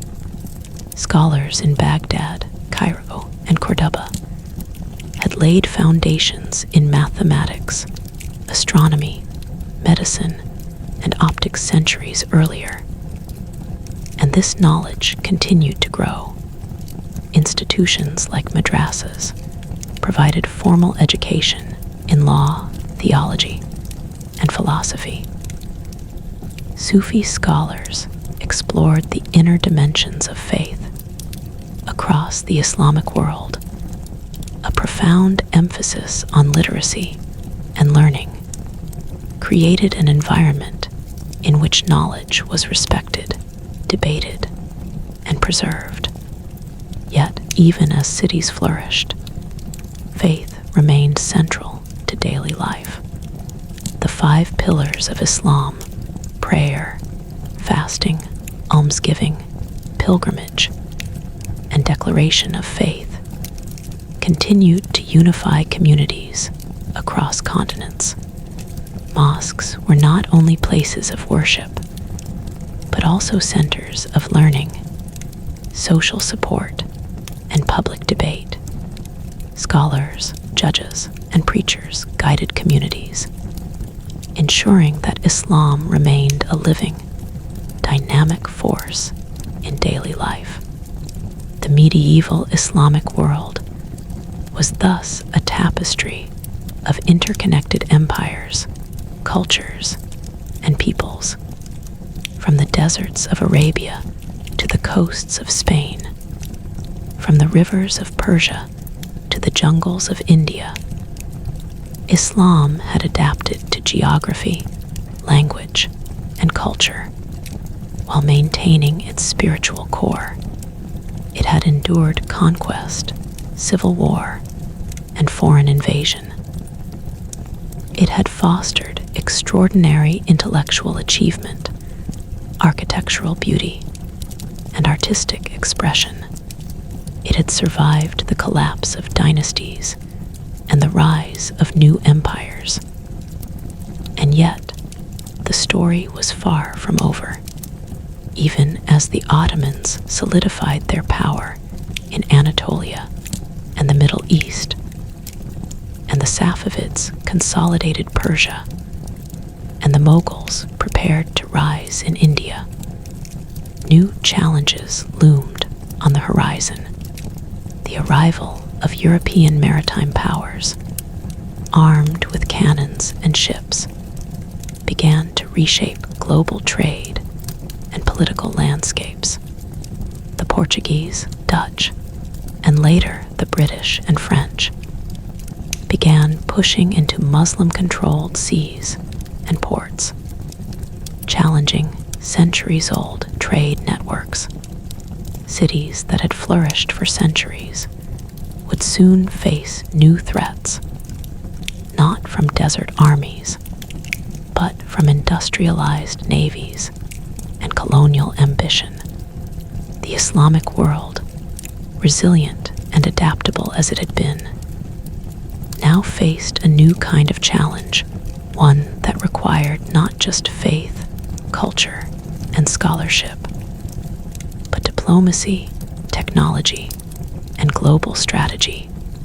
The stage was being set for an era that would test the medieval Islamic civilization in ways its founders could never have imagined. And the lessons of resilience, unity, and adaptation would prove more crucial than ever. The rise of Islam in the medieval world was no longer a story confined to deserts, palaces, or battlefields. It had become the story of a civilization stretching across continents, surviving through knowledge, faith, and human endeavor, yet poised on the brink of a new and uncertain era. The legacy of these centuries, the empires, the scholars, the poets, the cities, would continue to shape not just the Islamic world, but the entire course of global history, reaching into the modern age in ways both visible and subtle. The story of Islam's medieval rise was far from finished. It was evolving, growing, and transforming, carrying within it the echoes of desert prayers, the brilliance of Baghdad's lights, the sorrow of Karbala, and the triumphs of empires that had risen and fallen. And as the Islamic world entered the threshold of the modern era, the journey of faith, power, and civilization would continue, more complex, interconnected, and extraordinary than ever before. By the dawn of the 16th century, the Islamic world had become a complex mosaic of empires, cultures, and religions, each with its own character, traditions, and ambitions. From the deserts of Arabia to the mountains of Persia, from the rivers of Egypt to the coasts of India, Islam had transcended its origins, shaping societies and civilizations with a blend of faith, law, scholarship, and art.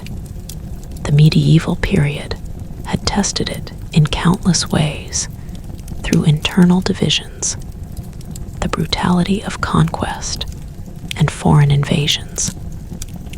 But the faith endured, resilient and adaptive, ready to shape the next chapter of human history. In Anatolia, the Ottoman Empire was emerging as the preeminent power of the Muslim world. It had grown from a small principality into a state capable of controlling vast territories. Its success was due not only to military prowess, but also to strategy, governance, and vision. The Ottomans understood the value of blending cultures, law, and administration. They respected the traditions of the lands they conquered, while simultaneously imposing order and discipline. The result was a remarkably stable empire, with provinces connected by trade, communication, and loyalty to the Sultan. The capture of Constantinople in 1453 had been a defining moment. It was more than the fall of a city. It was the symbolic collapse of an old world order and the rise of a new Islamic civilization in the heart of Europe and Asia. Constantinople, renamed Istanbul, became the Ottoman capital and the center of administration, trade, and culture. Palaces, mosques, and markets transformed the city into a thriving metropolis.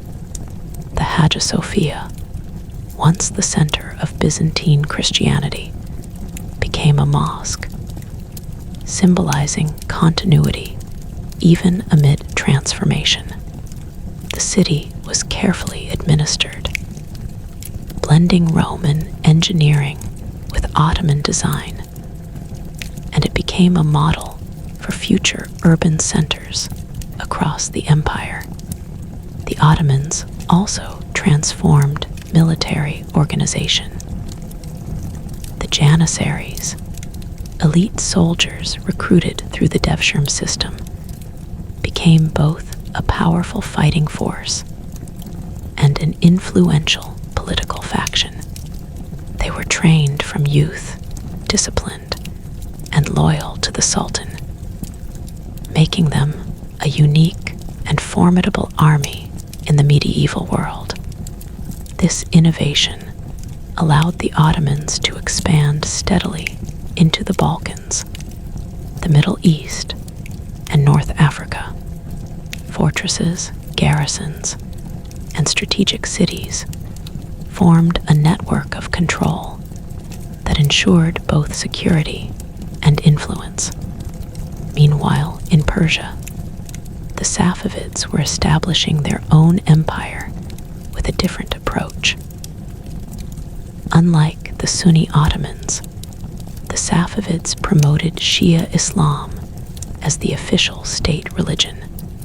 This decision created a distinct Persian identity, shaping culture, law, and governance in profound ways. Cities like Isfahan became centers of art, architecture, and scholarship, renowned for their intricate designs, gardens, and cultural vibrancy. Persian poets and scholars contributed to the intellectual richness of the Islamic world, creating a cultural legacy that would influence neighboring regions for centuries. South Asia, too, was experiencing transformative change. The Delhi Sultanate had long maintained Islamic rule, but it was increasingly giving way to more centralized powers, most notably the the Mughal Empire.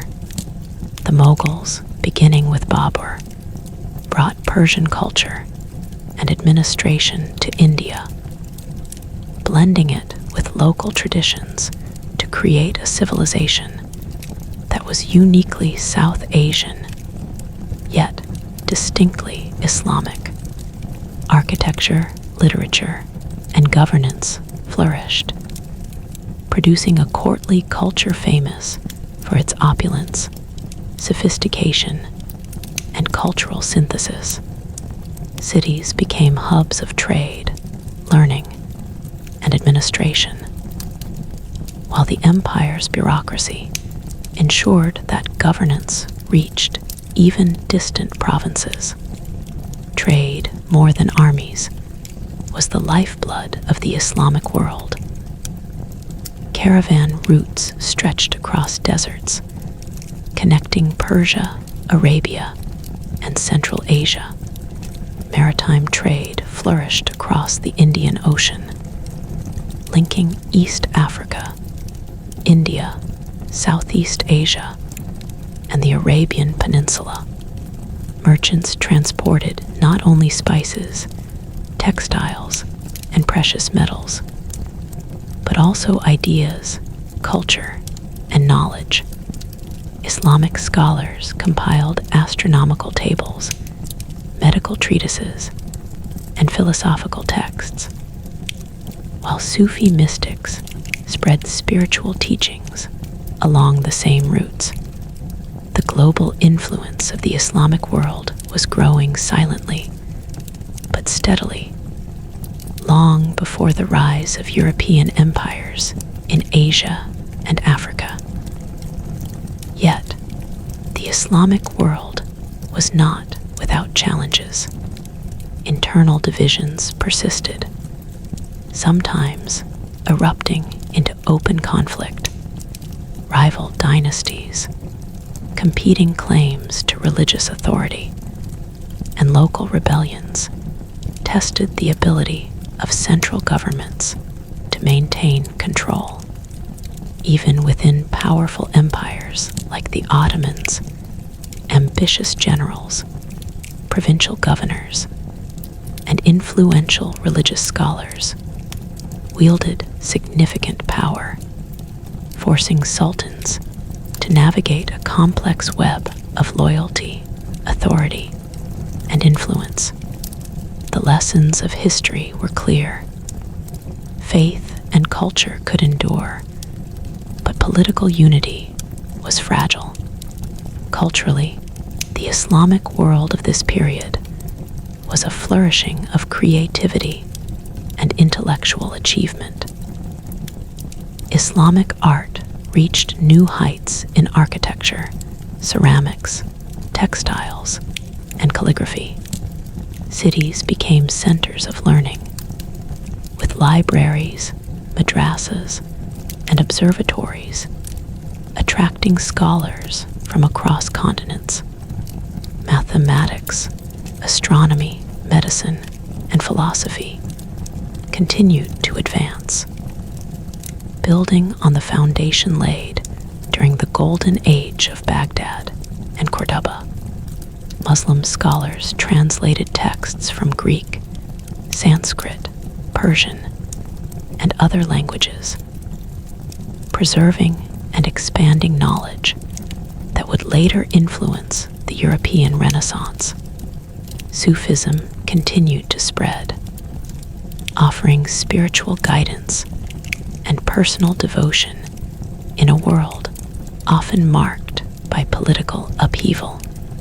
Sufi orders, or tariqas, established lodges and centers where followers could learn, meditate, and engage in community life.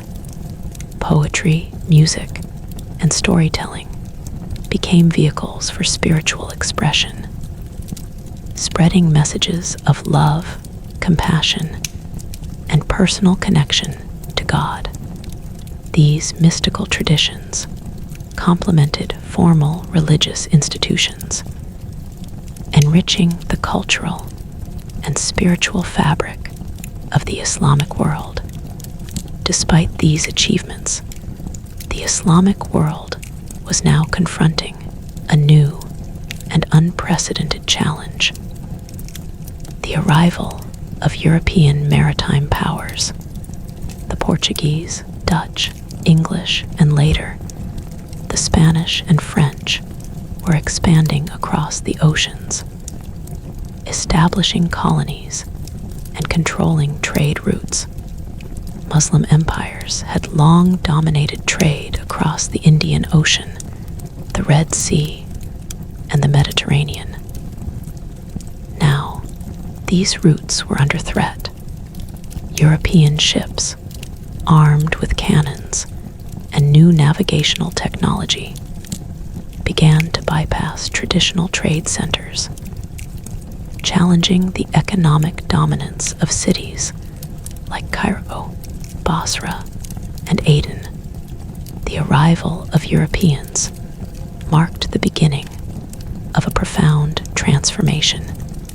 Muslim empires had to adapt, finding ways to maintain influence in trade, politics, and culture, while confronting the technological and organizational advances of the West.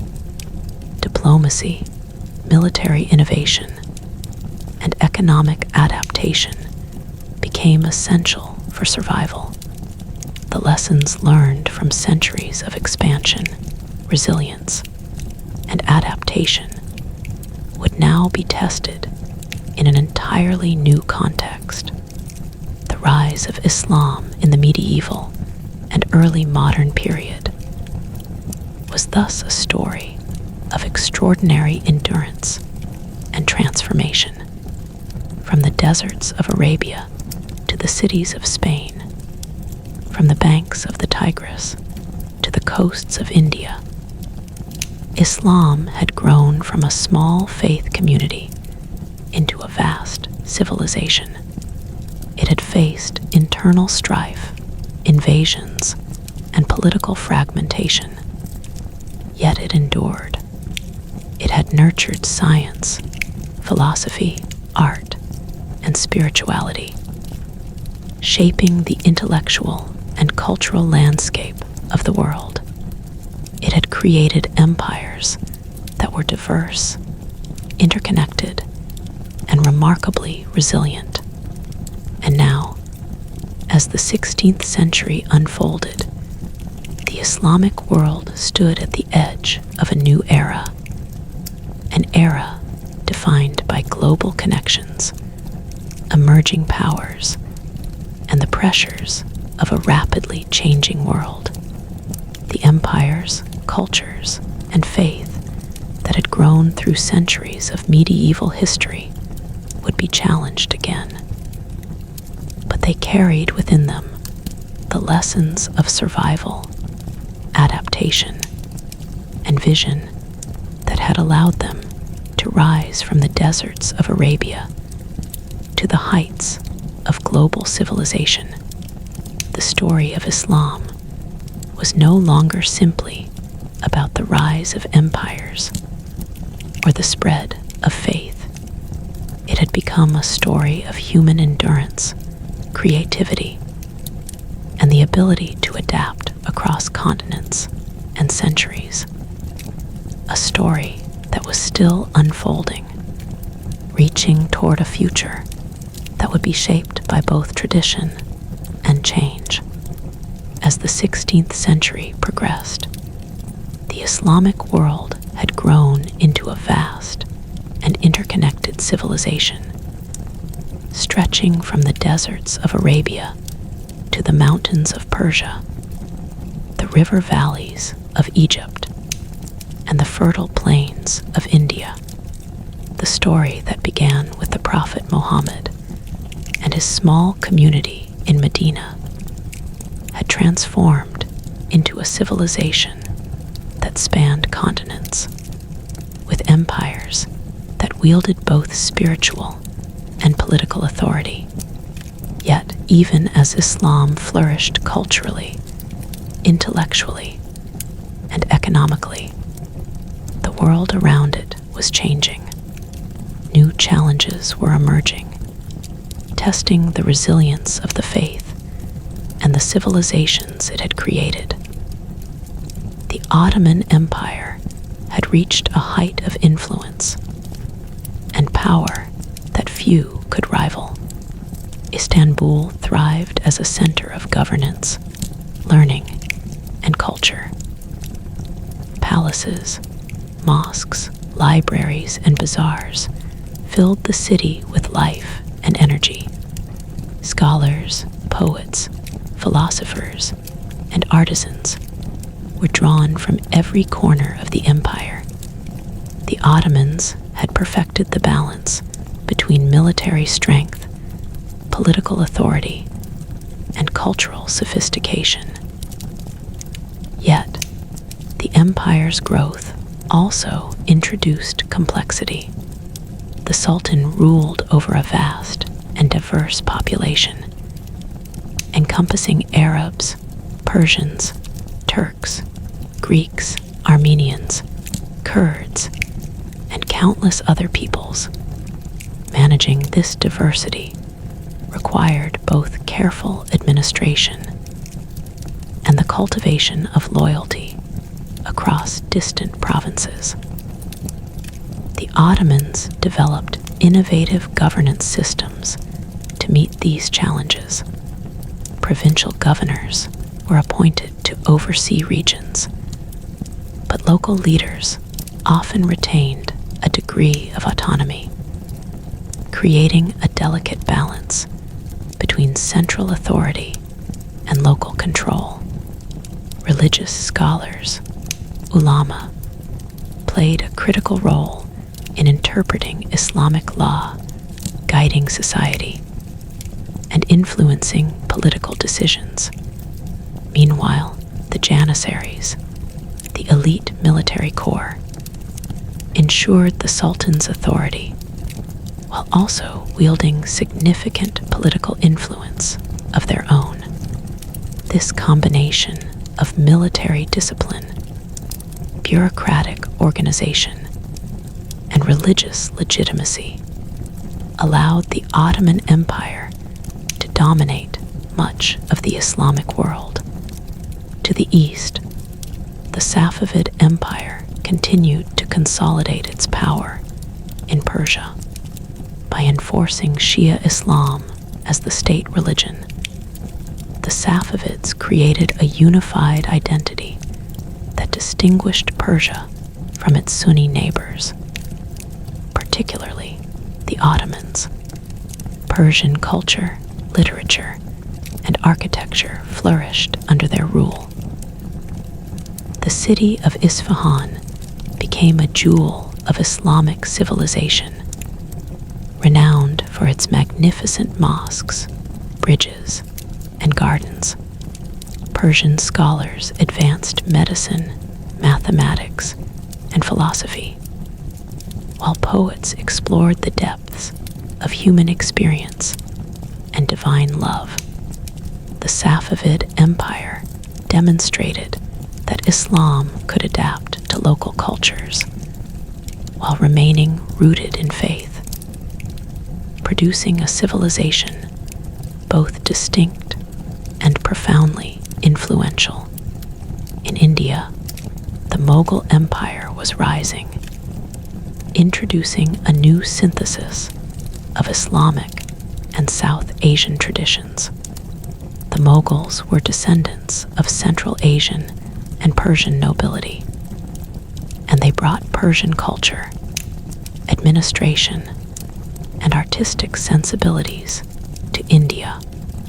They blended this with local Hindu and Buddhist traditions, creating a unique civilization characterized by architectural splendor, sophisticated governance, and cultural synthesis. The Mughal courts became centers of poetry, music, painting, and learning, attracting scholars and artists from across the Islamic world. Cities like Delhi, Agra, and Lahore flourished, embodying the fusion of faith, culture, and political authority. Trade had always been a lifeline for the Islamic world, and by the 16th century, it had become a global network of unprecedented scope. Caravans crossed deserts, linking Persia, Arabia, and Central Asia. Maritime trade extended from East Africa to India, Southeast Asia, and beyond. Merchants not only transported goods such as spices, silk, and precious metals, but also ideas, technology, and culture. Centers like Cairo, Aleppo, and Basra were bustling hubs of exchange, where merchants, scholars, and travelers from diverse backgrounds met, exchanged knowledge, and shaped the future. The spread of Islam through trade was as profound as its spread through conquest or faith. Yet, the Islamic world faced new external pressures. The arrival of European maritime powers was changing the balance of trade and global influence. The Portuguese had established control over the Indian Ocean trade routes, while the Spanish, Dutch, and later the British were establishing colonies and ports across Asia and Africa. Muslim empires, accustomed to controlling trade networks for centuries, now faced competition from technologically advanced European fleets. These developments forced adaptation and innovation. Coastal cities, fortified harbors, navies expanded, and diplomatic relations with European powers became increasingly important. Culturally, the Islamic world of this period reached extraordinary heights. Islamic architecture achieved new levels of sophistication, blending local styles with traditional motifs. The Mughals in India constructed magnificent gardens and monumental buildings, such as the Jama Masjid in Delhi, and later the Taj Mahal, which would become enduring symbols of Islamic art and power. Ottoman mosques, palaces, and bridges reflected the empire's grandeur, engineering ingenuity, and aesthetic sensibilities. In Persia, intricate tilework, calligraphy, and miniature paintings illustrated the fusion of beauty, spirituality, and technical mastery. Sufism continued to exert a profound influence across the Islamic world. Orders like the Kishtis in India and the Naqshbandis in Central Asia spread teachings that emphasized personal devotion, meditation, and service to humanity. Sufi lodges became centers of spiritual guidance, education, and social support, offering solace to communities facing political upheaval, economic hardship, and cultural change. Poetry, music, and storytelling were vehicles for transmitting these spiritual truths, enriching the cultural and social life of millions. Despite these achievements, political and social challenges persisted. Rivalries between empires, regional rebellions, and internal factionalism tested the unity of the Islamic world. The Ottomans and Safavids frequently clashed along their borders, each seeking to assert dominance. Local governors sometimes acted independently, challenging central authority. The the need for administrative efficiency, military discipline, and religious legitimacy was ever present. Yet, through careful governance, strategic alliances, and cultural integration, Islamic empires managed to maintain stability and continuity. By the mid-16th century, the Islamic world had become a global civilization. Its influence extended across continents, from the Mediterranean to the Indian Ocean, from Persia to the islands of Southeast Asia. Islam had survived and thrived through centuries of war, conquest, and political upheaval. It had created cities of unparalleled beauty, advanced knowledge in science and philosophy, and developed systems of governance capable of managing diverse populations. Its spiritual and cultural traditions had shaped millions of lives, and its intellectual legacy would echo across generations and civilizations.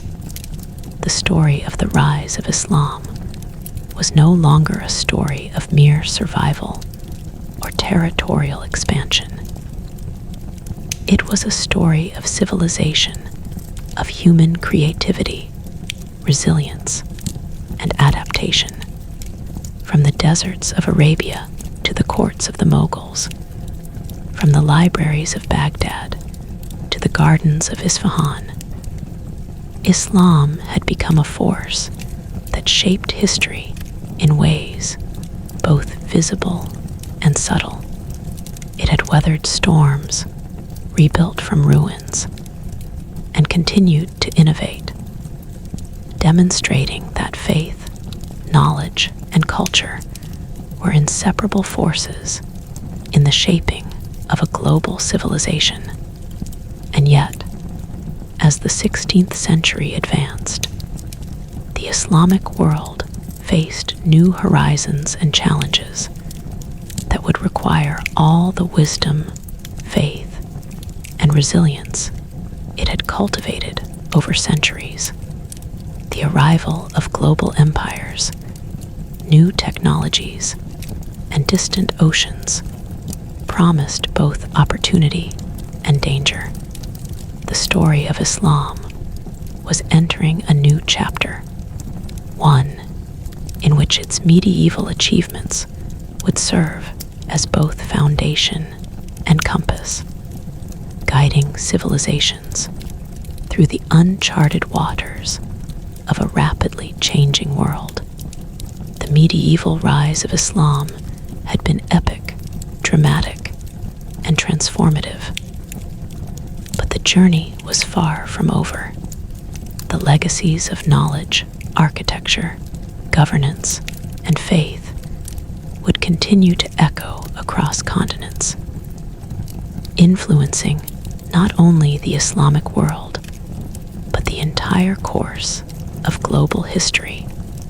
The question was no longer if Islam would endure. It had already proven that. But how it would navigate a new world where oceans, guns, and global powers would shape the future. As the 16th century gave way to the 17th, the Islamic world found itself standing at a remarkable, yet precarious crossroads. The empires that had grown from the deserts of Arabia, the Ottomans in the West, the Safavids in Persia, and the Mughals in India, were no longer just regional powers. They were global civilizations. Their influence reached across continents, shaping trade, culture, religion, and politics on a scale previously unimaginable. Yet, with vast power came vast challenges. The Islamic world now faced the complex task of maintaining unity, fostering culture, and navigating the rising presence of European powers that were rapidly transforming the global landscape. The Ottoman Empire, at its zenith, stretched across 3 continents, controlling vast swaths of southeastern Europe, the Middle East, and North Africa. Its military strength was legendary, with disciplined armies, formidable fortresses, and advanced artillery that had already proven decisive in the conquest of Constantinople decades earlier. But the empire's true strength lay in its sophisticated administration. Provinces were governed by appointed officials, yet local traditions and systems were often respected, allowing for a flexible but controlled rule over a diverse population. The Sultan balanced power carefully. Military leaders, religious scholars, and provincial governors all held influence, and managing this complex hierarchy required wisdom, diplomacy, and sometimes ruthlessness. Istanbul, the heart of the empire, was a city of astonishing contrasts. Minarets pierced the sky alongside Byzantine domes. Bustling markets were filled with merchants from every corner of the empire, and libraries housed knowledge from Persia, India, Arabia, and Europe. The city was alive with scholars, artisans, poets, and diplomats. Music floated through the streets. The call to prayer echoed across neighborhoods, and debates in madrasas reflected the intellectual vibrancy of the empire. It was not merely a political capital.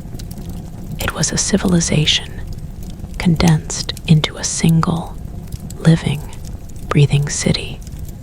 Meanwhile, the Safavids of Persia had solidified their identity through religion, culture, and art by making Twelver Shia Islam the state religion.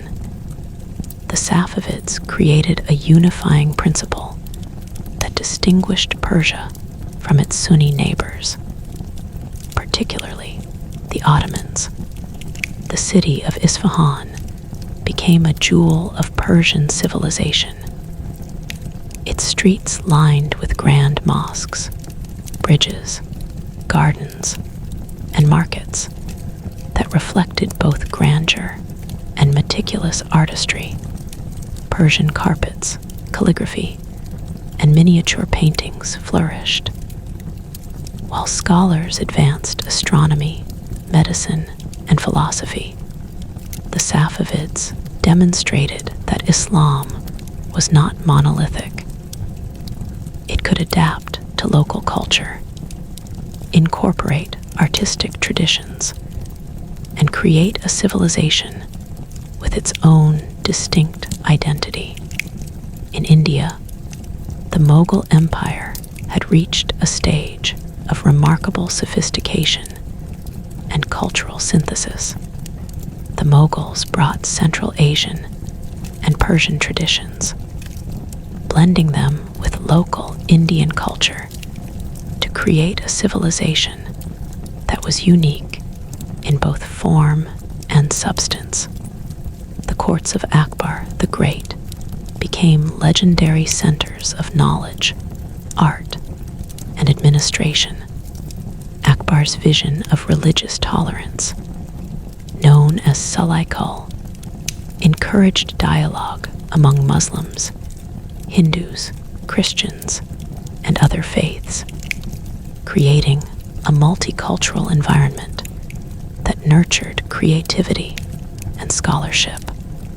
The Mughals commissioned monumental architecture, vast gardens, and intricate works of art, leaving a legacy that still inspires awe today. Trade, more than warfare, defined much of the Islamic world's influence during this period. Caravans crossed deserts linking Persia, Arabia, and Central Asia, while ships navigated the Indian Ocean, connecting the Islamic world with East Africa, India, and Southeast Asia. Merchants carried goods, ideas, and knowledge across these routes. Astronomical tables, medical texts, maps, and literature spread alongside spices, textiles, and precious metals. Cities like Cairo, Aleppo, Basra, and Surat became international hubs where cultures met, mingled, and thrived. This network of commerce and knowledge ensured that Islam was not isolated, but deeply connected to global civilization. Yet, as these empires flourished, new threats emerged. European powers, Portugal, Spain, the Netherlands, England, and later France, were increasingly asserting control over maritime trade routes. The Portuguese controlled key ports in the Indian Ocean, threatening centuries-old Muslim dominance in trade. The Spanish and Dutch established colonies that challenged the economic foundations of Muslim empires. These developments forced Islamic states to adapt militarily, economically, and diplomatically. Navies were expanded, fortifications strengthened, and complex trade agreements negotiated.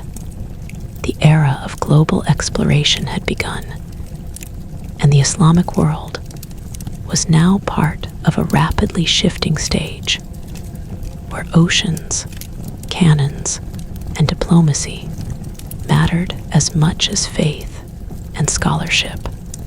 Culturally, the Islamic world experienced a remarkable flowering during this period.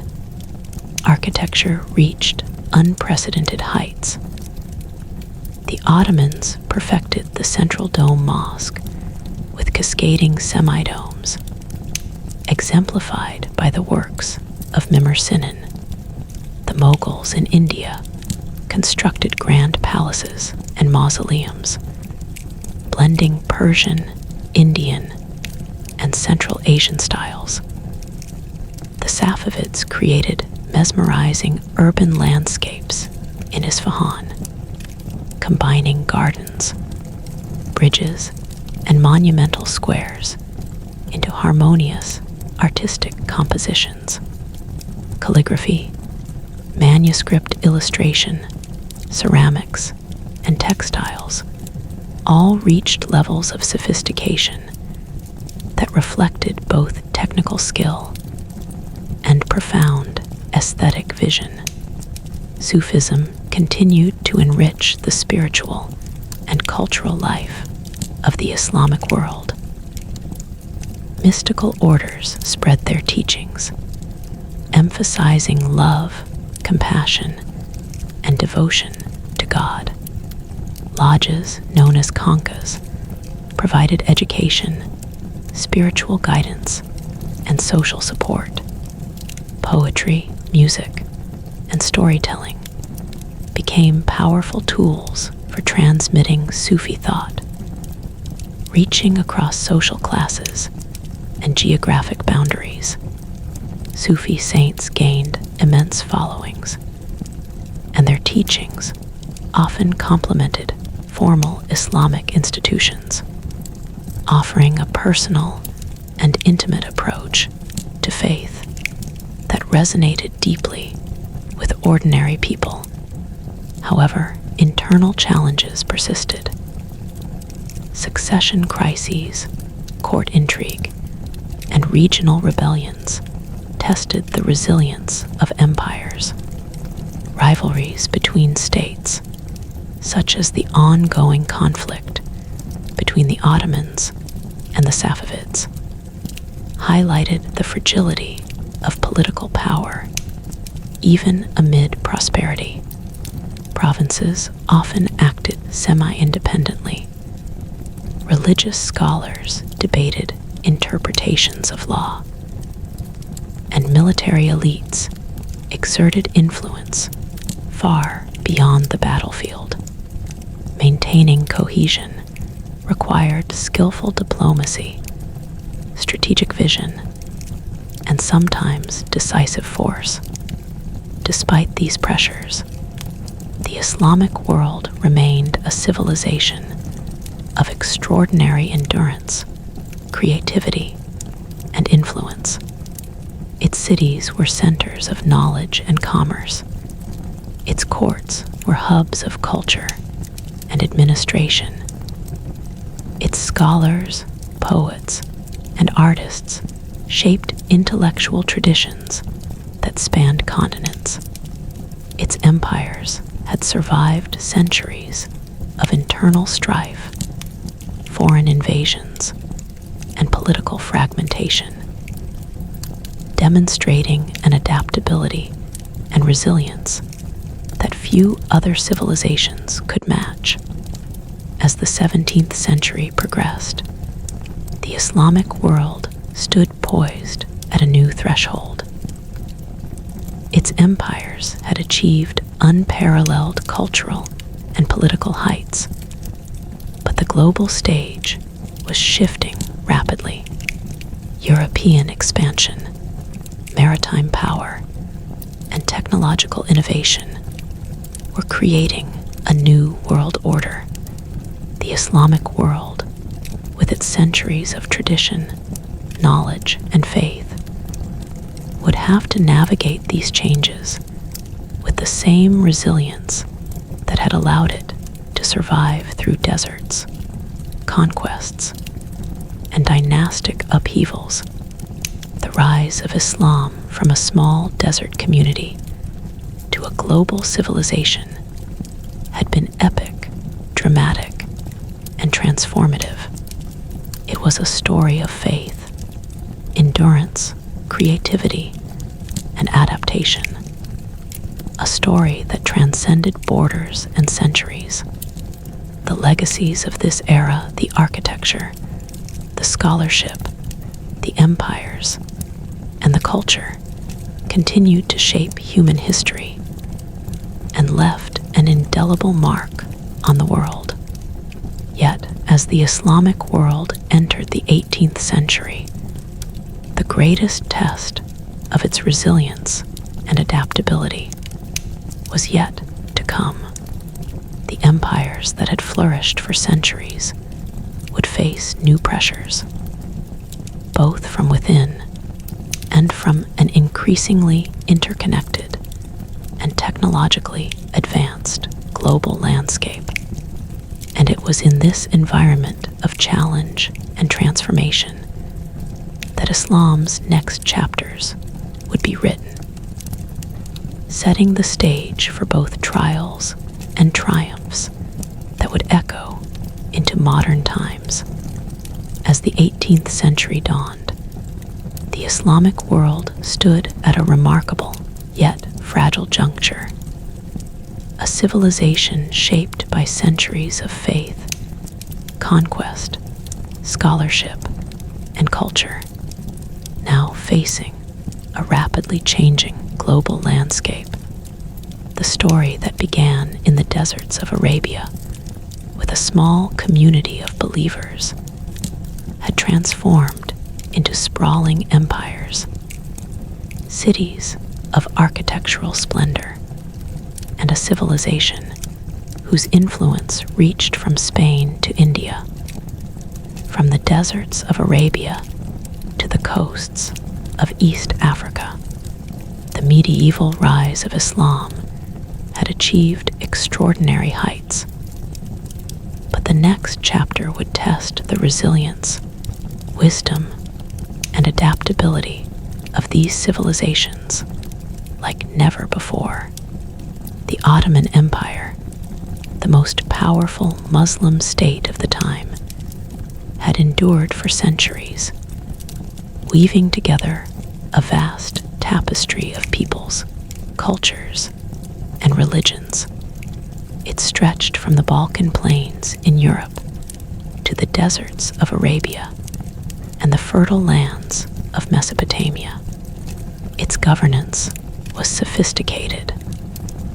Provinces were ruled by appointed governors, yet local traditions were respected. Trade and military logistics were meticulously organized, and religious scholars guided society and advised the Sultan on matters of law, morality, and diplomacy.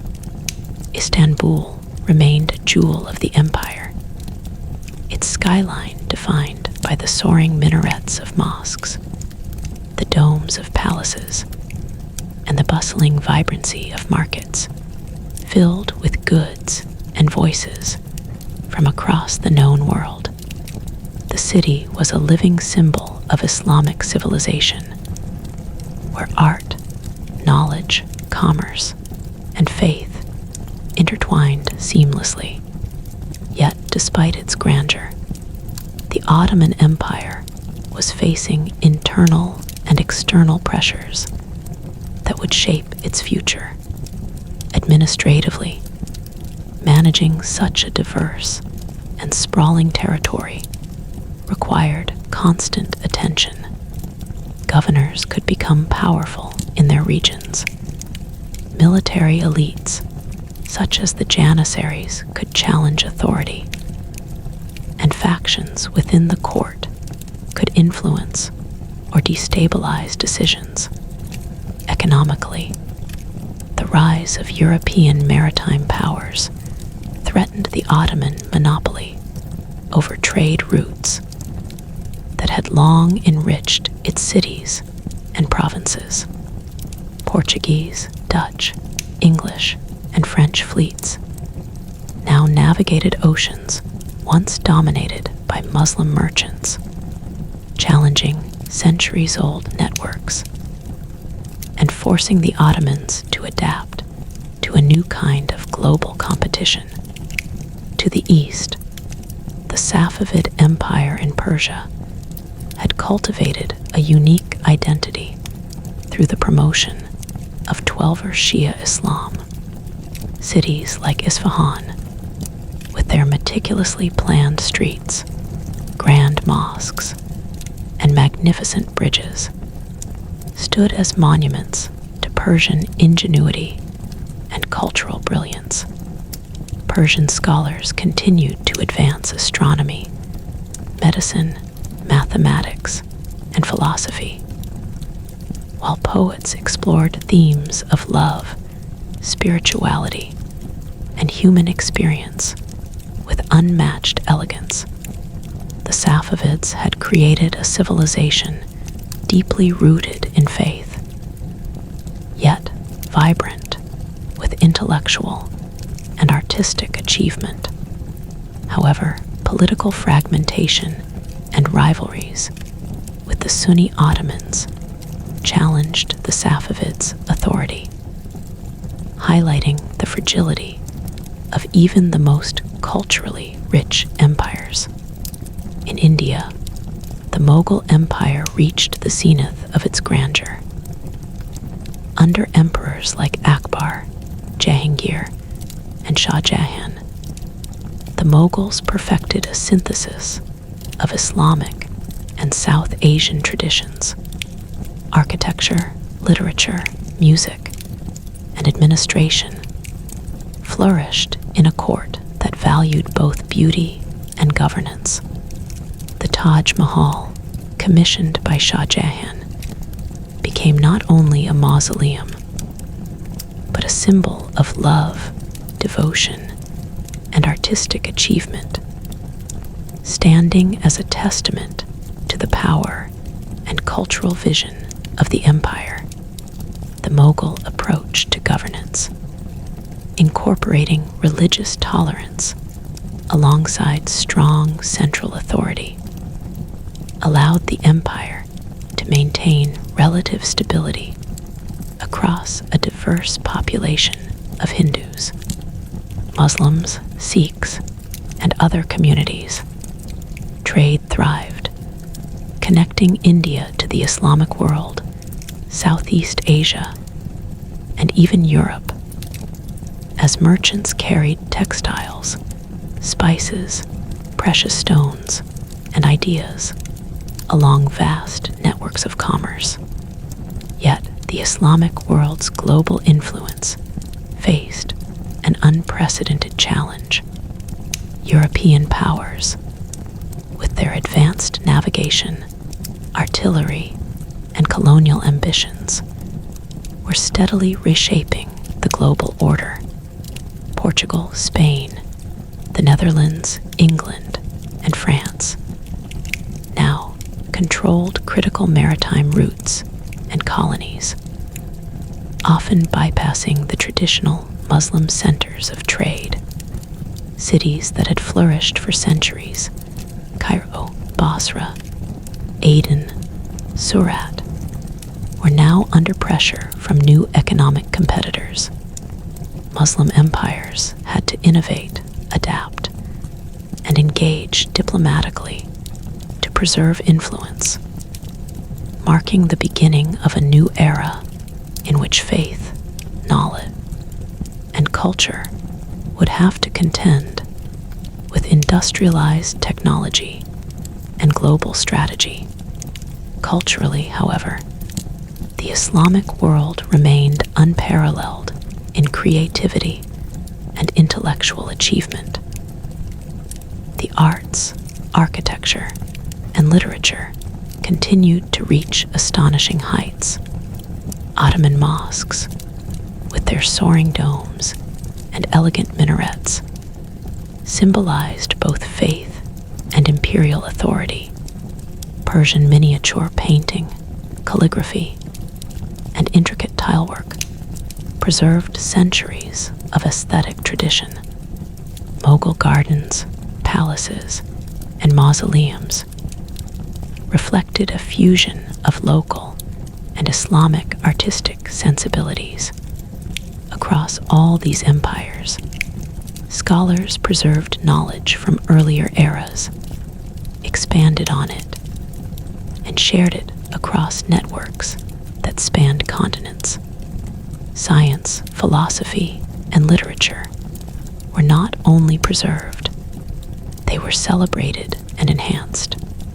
Sufism continued to shape spiritual and social life, emphasizing love, devotion, and the personal pursuit of God. Lodges and schools offered guidance, education, and community support.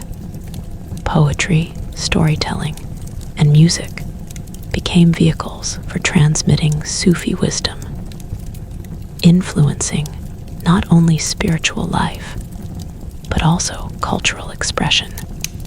Saints and mystics held deep sway over ordinary communities, complementing formal religious institutions and ensuring that faith remained a personal and communal anchor in an increasingly complex world.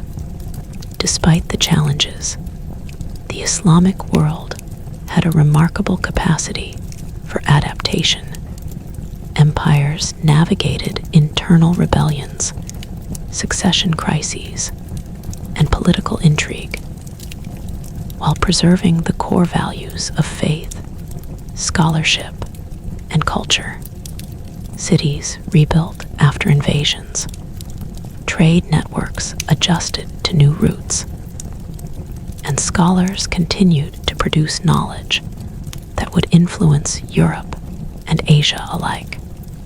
The resilience cultivated over centuries, from the early days of the Prophet Muhammad through the Rashidun and Umayyad caliphates to the Abbasid Golden Age and into the Ottoman, Safavid, and Mughal empires, enabled Islam to endure and thrive amidst constant change.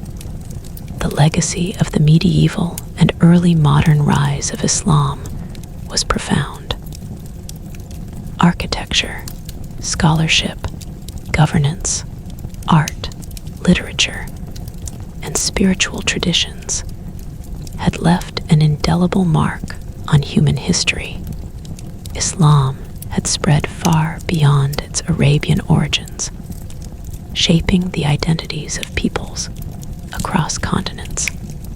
It had survived conquest, civil strife, and foreign invasion, creating civilizations that were culturally rich, politically sophisticated, and spiritually vibrant. The story of Islam was not simply a story of faith. It was a story of human endeavor, resilience, creativity, and adaptation. As the 18th century advanced, the Islamic world would continue to face the challenges of a globalizing world. European expansion, technological innovation, and shifting economic power would test empires like the Ottomans, Safavids, and Mughals.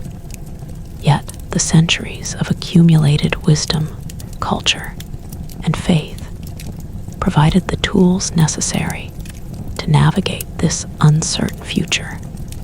The rise of Islam had not been a straight path of conquest or domination. It had been a story of learning, adaptation, and survival, a story that connected deserts and cities, scholars and poets, warriors and saints, from the sands of Arabia, where the Prophet had first preached, to the bustling bazaars of Istanbul, the gardens of Isfahan, and the palaces of Delhi and Agra. The medieval rise of Islam had transformed the world. It had created empires that were more than political entities. They were living civilizations, breathing with art, science, faith, and culture. And as history moved forward, the legacies of this rise would continue to resonate, shaping societies, influencing ideas, and inspiring generations far beyond the time and place of their origins. In the end, the story of Islam's medieval rise was one of enduring human spirit of belief, forged in the harsh deserts of Arabia, tested in battles and sieges, refined in courts and libraries, and expressed in poetry, architecture, and music. It was a story of civilization itself, of how a small community could grow into a global force, shaping continents and cultures, surviving challenges, and leaving an indelible imprint on human history.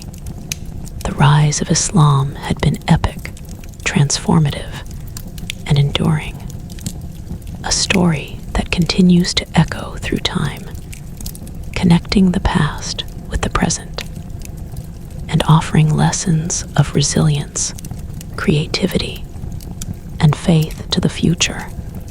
The journey that began with a simple message in the deserts of Arabia had reached far beyond its humble beginnings. From faith to empire, from poetry to architecture, from scholarship to trade, the rise of Islam had woven a tapestry of human achievement that spanned continents and centuries. And though the world would continue to change, the legacy of these medieval and early modern centuries would remain a testament to the power of faith, knowledge, and the human spirit. The story of Islam's rise, which had unfolded across deserts, cities, rivers, and mountains, now now stood as a monumental chapter in the history of civilization itself, a chapter defined by endurance, creativity, and the remarkable capacity of a people, and their faith to shape the world in profound and lasting ways.